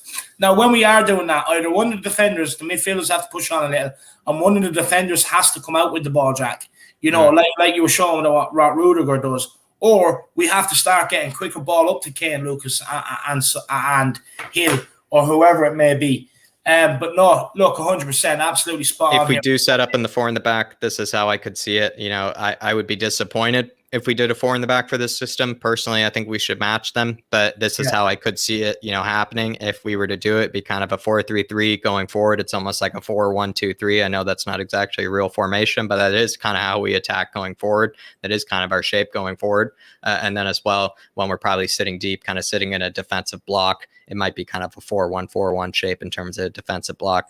This is kind of maybe, and you don't have to really focus on the players that are included in here. Of course, I included my very sexy Tangi in there. That's just, for my own little sake, not too much to read into that. But if we are to maybe match them, Dave, in terms of a 3 in the back, 5 in the back, I think it would be kind of like a 3-4-1-2 kind of shape, because instead of Tangi, it could be Dele, right? Or it could be someone else there. It could be even Brian Hill. Who knows? But this is how maybe you might see our shape going forward. And then defensively, we'd be sitting back in almost like a 5-3-2 kind of shape, where maybe Tangi definitely just clogs up the middle even more with Skip and Højbjerg. And then we just kind of leave Sonny and Kane to work between themselves in the shape. And then another way you could look at it too, with that, 3 in the back, 5 in the back, could be something like this, where it's actually just Skippy and Højbjerg there, and then Hill kind of plays almost kind of what Mason Mount does, where he kind of is able to drop into the midfield, go out wide, kind of just be that free floating role, as well as defensively that that free floating role. So this is actually almost, if we were to just match exactly what Chelsea's formation looks like, Dave, this would probably be it, that 3-4-2-1. This is how I could see us doing that 3-4-2-1. But it's really difficult to imagine how we set up for this one. We don't know, what Nuno's thinking. We don't know what players he has available. It's all very difficult to tell. So these are the 3 different ways that I could see us doing it. It would be this sort of shape like this, could be, this sort of shape like this, or it could be the 4 in the back like that. I'm really not sure. I personally would probably go for this one. This might be the best one for me, if you ask me personally, Dave. No, look, for me, I definitely think this one would be the best one. Look, you can get Emerson and Reguilon to bomb forward. You release them going forward. Romero, Sanchez, Road, and keep it tight. If you do want to send it back to come out with the ball, leave it to Romero. If you want a centre back to get a long ball into Harry Kane, leave it to Sanchez. Skip and Højbjerg, they can push a bit further forward if they want to. They don't necessarily have to. But if you just go back to the one you had there a minute ago, Jacko. Sorry, yeah. On this one, right, when you have Emerson and Reguilon bombing on the outside, it means Lucas and Gill can stay in tight to Harry Kane, right? And it means you have them options there as well, in and around the middle, but you also have your options out wide because you have Emerson and Reguilon, which means Kane can stay in and around the box, which is where we need him, which is where he gets his goals from. So it's a very, very good option to do this against Chelsea, providing he lets some of these players go forward. That's actually interesting when you do think about it. Maybe the way David just described it, this sort of shape actually, just doing a 3-4-2-1, 5-4-1 sort of shape actually might be even better than this one, you might argue. Who's to know, though? Who's to know? It might be whichever one. I think we should go with the 3 in the back, 5 in the back. I think that's actually the best way we can defeat Chelsea. But David did put a good argument there. This would actually help out Harry Kane a lot. Wouldn't maybe force him to drop deep as much, allow him to be able to have a bit of support up there and also a bit of pace, of course. But definitely so. So our key player, we've had him as our unsung hero multiple times. So, I figured we just keep him as our key player, because by this rate, Dave, he's no longer an unsung hero. He's been plenty sung, but he leads the squad in practically everything, Højbjerg. So you just have to include him every match, I would say. And again, he's going to be an absolutely vital player to this match. He's the first name on the team sheet, and he's someone that is going to have to be totally up for this one. He's even saying to the crowd, to the fans, that he needs them, for this match, and that the whole squad, need the fans for this match. So Højbjerg is absolutely a key player for us. He has the most switches of play in our squad with 10. That's even more than Marcus Alonso, who has the most switches of play for Chelsea. He has also the second most in our squad is Jaffa Tanganga, surprisingly, with 6 switches of play. So it really does show it. It's been Højbjerg Genio this season, Dave, for me. He's honestly been brilliant in the middle of the park. And he also has the second most shot creating actions in our squad with 8. And that's also quite impressive when you do argue again. I think that's a bit slightly more, if I'm not mistaken, than, even Marcus Alonso, who has the second most shot creating actions in his squad. So Højbjerg has been able to actually be, kind of our chance creation kind of machine, in the midfield. Again, Højbjerg Genio, I'll say it again. He also has the most progressive carries with 18 progressive carries in our squad that's very, very strong, I would argue, especially for someone like Højbjerg, who we say struggles. Some people say he struggles going forward. Some say, they like to see, some have even said, Dave, I want to see Højbjerg going forward more. I want to see him get forward more. I mean, these stats are showing that he has been getting forward, Dave, that he has been actually even more creative. He's been more creative, more forward thinking than even Dele Alli this season. In fact, you would almost say Dele Alli and Højbjerg kind of switched a little bit in that regard. Højbjerg has been even more of the number 10 in the middle of the park than Dele Alli. And I don't think that's, intention by Nuno. I just think Højbjerg is just that brilliant, in that regard. He is just that good at being able to dictate the tempo, dictate the play. Of course, by no means do I think Højbjerg is really the tempo setter in the squad, but he definitely has improved his creative ability, and he's definitely been getting forward a lot more than maybe people have given him credit for, maybe than they even have watched, I would say. And also, again, he has the second most carries into even our final third, Dave. He has the second most carries into the final third. I mean, again, quite surprising, I would say, quite surprising. And also, he has the most dribblers tackled. I don't think that's a surprise with 5 dribblers tackled so far this season. And he has the most passes and most blocked passes and just most blocks in general, I think, with 16 in our squad. So Højbjerg, I don't think we have to touch on to it. He's the very sexy general that Pierre. We definitely need him for this match. No, 100%. Look, he's absolutely crucial to everything we do. Not only defensively, but out of the midfield tree, he's probably our best going forward and in ball retention. And all these stats show that. Look, this man was blessed with absolutely everything apart from pace, but he doesn't need pace because he's just so tough. You know what I mean? So you won't knock him off a ball. Look, this guy is absolutely crucial tomorrow. If he can get in there and really disrupt their midfield and kind of, dominate that midfield battle, I'm going to love it. And do you know what? I have a sneaky suspicion he might bang one in tomorrow, Jack. I've been waiting for that cracker from distance, Dave, but absolutely waiting for it. Maybe a 30-yarder, 40-yarder. I'm thinking just an absolute crack from distance is what I'm looking for from Højbjerg. I really want it. Maybe it's something similar to that Liverpool, shot from distance, just hopefully be in better circumstances. But going on to our unsung hero, David, it's going to be Sergi Reguilon this time. Last time, I think it was Dele Alli as our unsung hero, or I believe, or maybe Dele was the key player last time for us, but it is going to be Sergi Reguilon for this match. And that's because what you mentioned before, Dave, you kind of gave a bit of a sneak peek.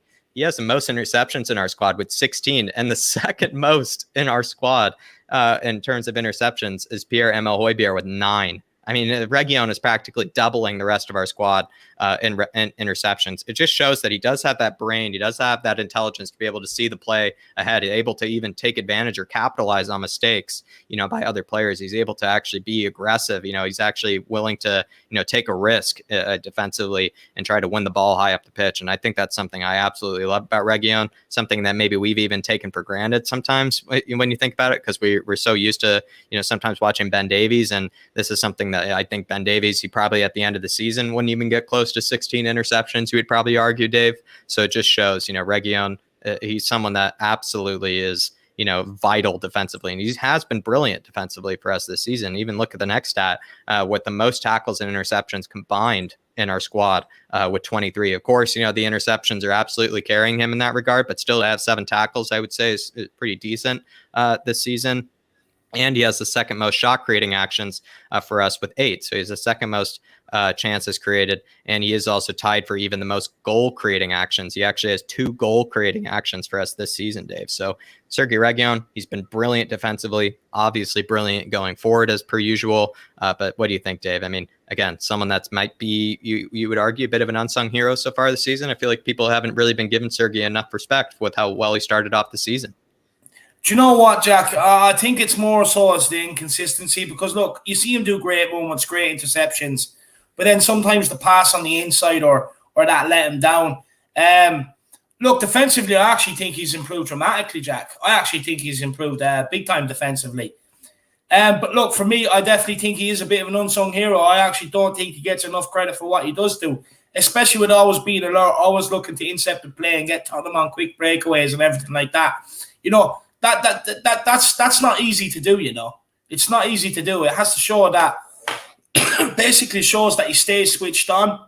He can read the game, and he has a bit of football IQ and knows where to be, knows where the ball's moving to, and then to get there to intercept it and then get us on the break, catch their fullbacks up further up the pitch. He's absolutely crucial to it. And like I said, I think he's improved defensively this year as well. And for me, I especially think in the big games, I can rely on Reguilon. So I know he's going to put in a very good performance and definitely worthy candidate of unsung hero. Definitely worthy candidate, and hopefully maybe we can have a different one, and maybe he can be our key player for next match for sure. But again, our unsung hero is Sergei Reguilon, and our key player is Pierre-Emile Højbjerg. But we're going to move on to how Tottenham actually, in fact, attacked, and it's going to be, again, Reguilon, our bombing wingback.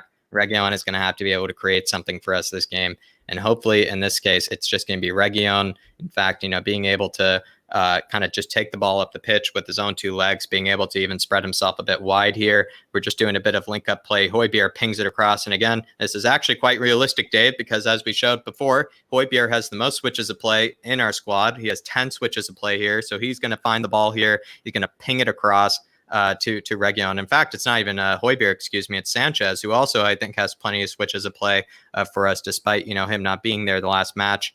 So again, this is very likely, in my opinion. We just find maybe a bit of space for Reguilon. Reguilon is able to get a bit of distance between him and James here. Does a little 1-2 with Harry Kane, who drops a bit deep, and Reguilon then just beats maybe James for pace, maybe just catches him a bit off guard. Kind of just starts off the the runner's blocks and is able to get past him. Harry Kane slips him in behind, who then plays Sonny across goal for a nice tap in across the six. What do you think, Dave? I mean, Reguilon, he's going to have to be able to create some sort of goal like this. Yeah, look, I think it only works realistically though if Son is in the team and not Bergwijn, and let me tell you why. Because with Son, he doesn't like to hang out on the wing, Jack. He's always looking to come inside every single time. He doesn't like being shown down the wing, Sonny. He's always looking to come inside, and he drifts inside an awful lot, which then creates that space for Reguilon to get on the outside. When you have Bergwijn out there, Bergwijn prefers to stay out there. Bergwijn doesn't want to cut in. Yeah. Which limits the space for Bergwijn, in fact, would be the one receiving this pass, I guess is what you're saying. He likes to be the one even receiving this pass compared to Reguilon. Yeah, because Bergwijn doesn't like to come inside, so he doesn't have the space for Reguilon then to run into in behind. But for me, look, it's definitely an option. Look, I'm a big fan of Reguilon, and it's only a matter of time, Jack, when it clicks with this guy. And, he's a consistent threat going forward. It's only a matter of time. And just remember me and Jack said that. No, it's only a matter of time. And again, let's just play this one more time, because I will say, in terms of one of our Spurs animations, this is my favorite one, just because of this ball that Harry Kane plays for Reguilon here. I would say is actually quite realistic too, in my opinion.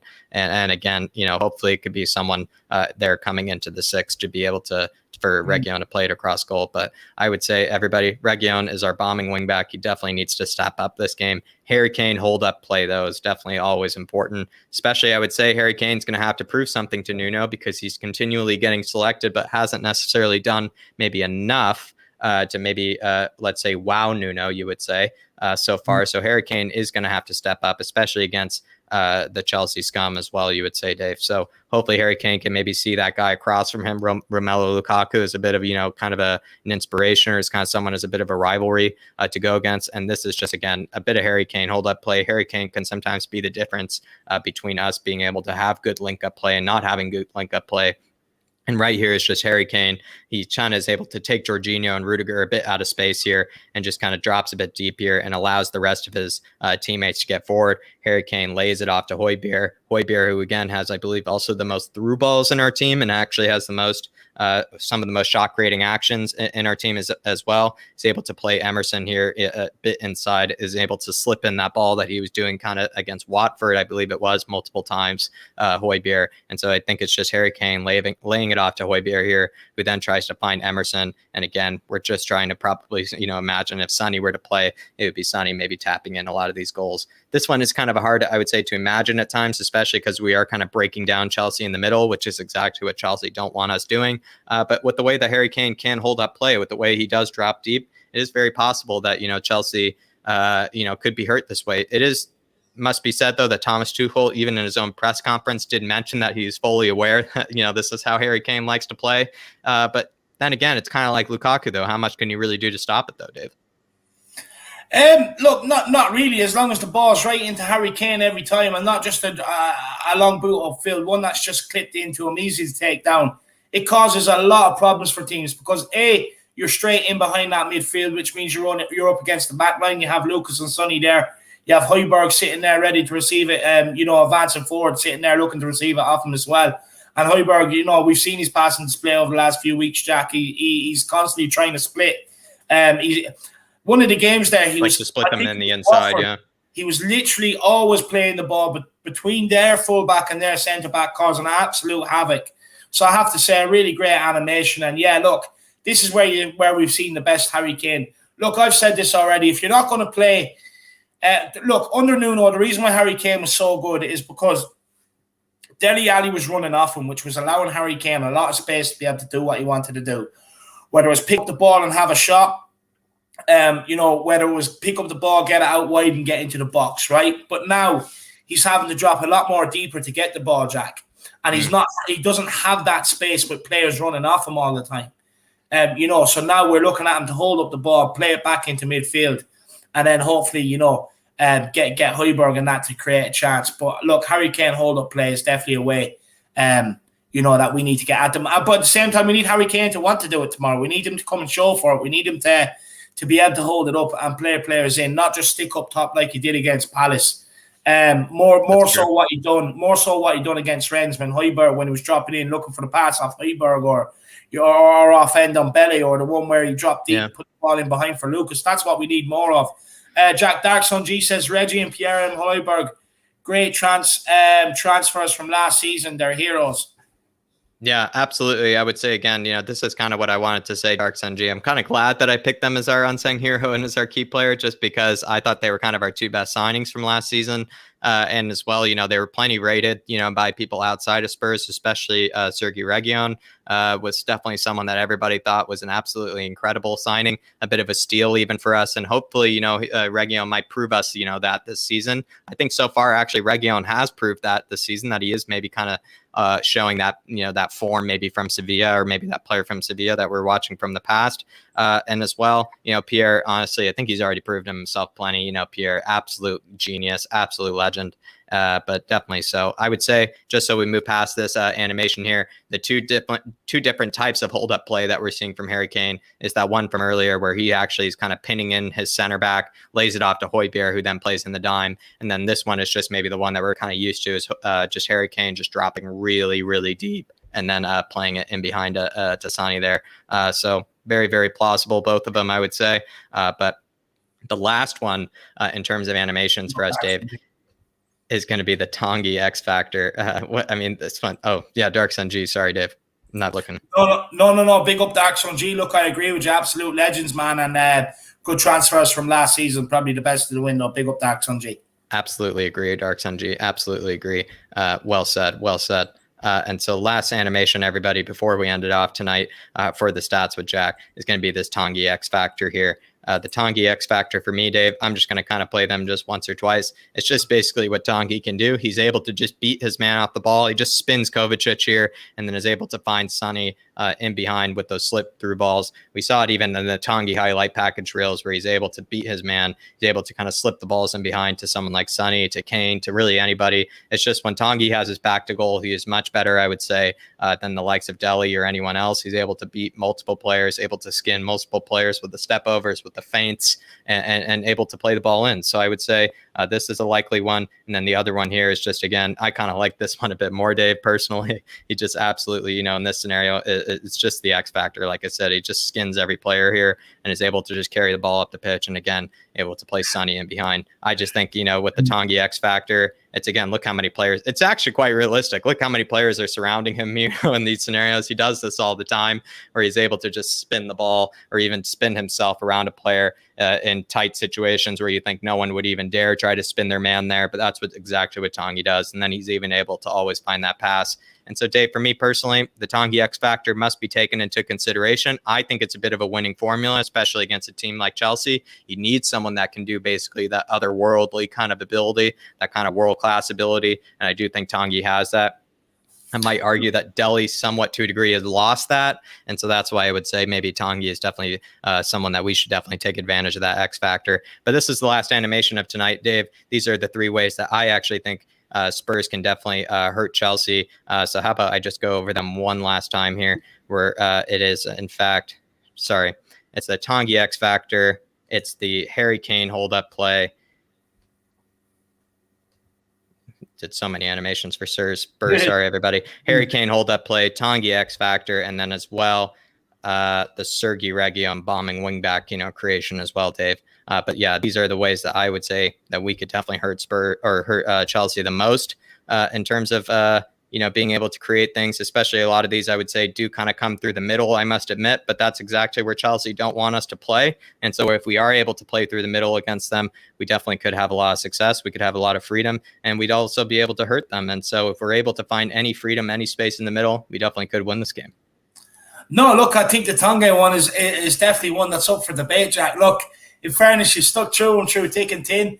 You know what I mean? And look, for me, with this guy, I'm starting to come back round to the idea. Look, off the back of Rennes, I thought he was decent enough. And look, for me, he definitely has the X factor, like you were saying there tomorrow, Jack. The one that can, really make that game splitting pass, that game winning pass. And he also has the ability to be able to carry the ball if needed. So look, look, if you are going to play him, you have to have Højbjerg and Skip or Højbjerg and Ali in behind him, just sitting there and allow him to do the free movement. Look, whether he starts or not, I'm not sure. But one thing, I think he will have to come off the bench. Even if he doesn't start, I think he'll have to come off the bench. And I actually think it might help him if he comes off the bench a bit later on. The game will be open, and that'll suit Tangi Ndombele down to the ground. So if I was Nuno and I was playing my cards right, I'd put 3 hard-working midfielders in there to about 55, 60 minutes. Then I'd make sure Tangi knows that, and the reason why I'm doing it is Tangi, get yourself ready and get focused and mentally on it from 60 minutes, because that's where your best game is going to be. The game is going to open up then. The spaces will appear, the cracks will appear, and that's where you're going to come to light. Look, Jack, I want to say absolute fantastic animations there this evening. So much time and effort went into this, guys. So, guys, please in the comments, do big up Jack for it. You have no idea how many hours went into this. Absolutely brilliant. I absolutely love it. And look, you're not going to get any more factual than that. And that's why Jack always says, class is in session, grab your notepad and pen, because, look, no one spits out as more facts as Jack does on one stream, that's for sure. But Jack, it was Chelsea for this week, Dave. It was Chelsea for this week, so it was a bit of a longer lesson, I will admit. So I do apologize, class, for maybe keeping you a bit longer than maybe I usually do. Normally it's a bit, an hour and a half, I would say, the stats with Jack. And so this one was a bit longer, I would say. So, but class dismissed, I would say, for this one. And hopefully you guys took enough notes for this one for maybe how we can defeat Chelsea. But like I said, maybe with Chelsea, this one just had to run a bit longer, Dave, just because, it is maybe a team that we do have to think about maybe a lot harder than maybe other teams. No, definitely, I couldn't agree more. But look, no one's here complaining that I ran a bit longer than usual anyway. That's for sure. People absolutely loving it. I would hate it, though, when my teacher would keep me long, Dave, I will admit. So you guys are being way too nice. I would say. And like I said, hopefully you did enjoy it. Yeah, no, look, they did. Look at the comments here, Jack. Look, great show. Well done, Jack. Appreciate it, everyone. Lots of hard work, and thank you, Jack. Amazing, Jack. Big up, Jack. Jack, we know you work hard. Appreciate it. Big up, Jack, the legend. Nice one, Jacko. They're all there. Absolutely great comments, guys, and I'm glad everybody absolutely enjoyed it. Look, we will be back at 9 o'clock or at 9:30, guys, in about 25 minutes. So make sure you tune in for that. We will be joined by Shane from Paxton Road and Philip, as always. So make sure you tune in for that. It's going to be a great show. What makes that different? Sorry, Dave. Sorry. But what makes maybe this show that we're about to do different from this one? Because this one, right, it's all about maybe, kind of the tactics, the stats and everything. What about the next one? The next one, like what makes this one, a reason that they should stick for it? I know there's some good questions that you have lined up for it. Maybe that's why, but maybe you want to explain why maybe the preview is definitely something that they should stick around for. Well, look, first of all, because I tell you exactly whether or what part of the world you're in, where you can watch the game. I tell you the referee in the middle to blame. And look, I break down the game. A perfect rhyme there, you know what I mean? What more do you want? But not only that, look, Jack, it's more one where we can. This one is all about the tactical breakdown, the stats behind the game and what to expect leading into the game. The one we're about to do, it's more debate based. We can probably incorporate more of the comments more as well, get more of their opinions. And look, not only that, Jack, but we have great guests, and I'm not going to lie, but there's some very, very good questions there this evening. So guys, make sure you do tune in for that. But look, Jack, we'll take this super chat from Dark Song G. Then I also want you to let people know where they can find you, and then we will end off. Because I do want to go toilet again. I drink so much drinks nowadays, it's ridiculous. But I do want to go toilet again before we start the next show. The Dark Song G says bench for tomorrow, Scarlett, Amole, Mercande, or Hill. White, Divine, John, Galini, Tangai, Lucas, Kane, or Stevie. This would be my bench. What do you think? Well, look, I hope Kane is starting. I hope Lucas is starting anyway, that's for sure. Tanga, I think, would be a very good option off the bench personally tomorrow. I think it'll suit his game. Galini, I think, will have to be on the bench, backup goalkeeper. And then you're looking at maybe youngsters to fill out the bench. I would say Hill, 100%. If Son's not fit, then he'll probably play. McCandy, I think, will have to be an option on the bench for an attacking option along with Scarlett. After that, then you are probably looking at John and maybe a Mole. That's what it does seem to be. Jack, your quick opinions here on Dark Sun G? Love to see him, Mole. I mean, especially the way that people have been rating him. I feel like I'm not actually as well informed on him as maybe others are. So I'd like to actually see Mole maybe come into the fray soon. As well, Marcondi, we said before, absolutely on fire. Would love to see him, of course. But as always, David, Dark Sun G's honestly so much faith in the youngsters, and especially maybe in a game like this, when maybe hopefully we might be 1-0, maybe 2-0 up. Pray God, maybe 2-0 up. It'd be brilliant to bring on a youngster, who would just be running all over the pitch, putting in naughty tackles on the Chelsea players, making life difficult for them. So absolutely Dark Sun G. And as well, if we were to get maybe a historic victory against Chelsea in this way, who better to have on the bench than the youngsters to be witness to it? No, 100%, 100%. Dark Sun G, I hope to see you back at 9:30. I know you're definitely going to enjoy it, my man, and big yourself up for the support. But Jack, before we do end off, where can people find you, my man? Where can people find this amazing ability you have? Appreciate it. I really do appreciate it, everybody. Everybody can find me over at flatcapeurotalk. I'm pretty sure everybody in here is plenty aware of it. I just put the link in there in case there are any new faces in the building that want to check it out, especially for that Kim Min Jae scout report that now I'm going to have to come out with for Tuesday. I'm actually quite excited considering, I don't really know what I actually did have planned for Tuesday. And now Guguma and plenty others, just gave me some excellent homework. Now they're giving me the homework, Dave. They're giving me the homework.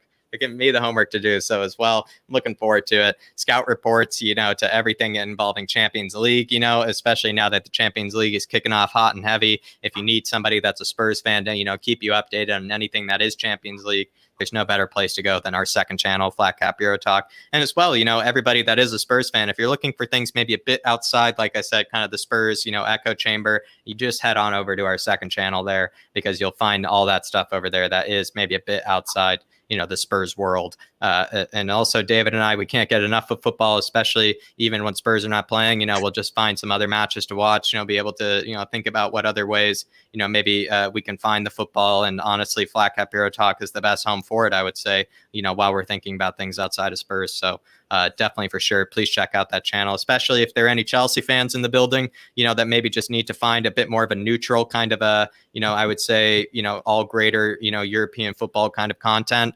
This is definitely your channel, especially to maybe find that common ground, that neutral ground, between Premier League supporters, I would say is Flat Cap Euro Talk.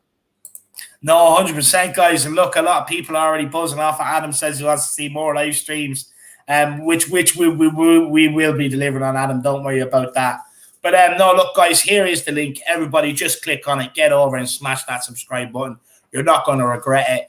Look, we wouldn't be sitting here promoting it if we did think you were going to regret it. So, guys, make sure you do get over. Like I said, especially if we lose against Chelsea, it's nice to take your mind away from Tottenham and get over there and maybe have a listen about maybe the Sheriff F3 stream we're going to put together. Maybe some players that we missed out on. Jack can keep maybe the scout reports on him like he's doing with Kim Min Jae and stuff like that. So, guys, do get over there and check it out. Of course, it will be your home for all watch-alongs for Champions League football. So, guys, make sure you get over there and check it out. But, look, I'll see you all back here in 20 to 25 minutes, guys, where, of course, we'll be joined by Shane from Pax and Roll TV, of course, channel legend, Harris Army General, Philip Brady, the voice of reason I like to call him. Guys, some absolutely interesting questions. I'm going to be your host, Jack, Shane, and Philip on the answers. So tune in. It's going to be one for the ages. So, guys, look, make sure you smash a like on the stream, subscribe on the channel. A massive thank you to you, the Harris Army, for tuning in and the super chats and all your support, liking the streams, commenting, and everything else. When this is over, comment in the section below. Let us know whether you've enjoyed it or not. Let us know what you want to see more of or less of. Until 25 minutes time, come on, you Spurs. In Nuno we trust. Nuno we trust. Remember, 9:30, be there. or be square. Come on. Come on, you Spurs.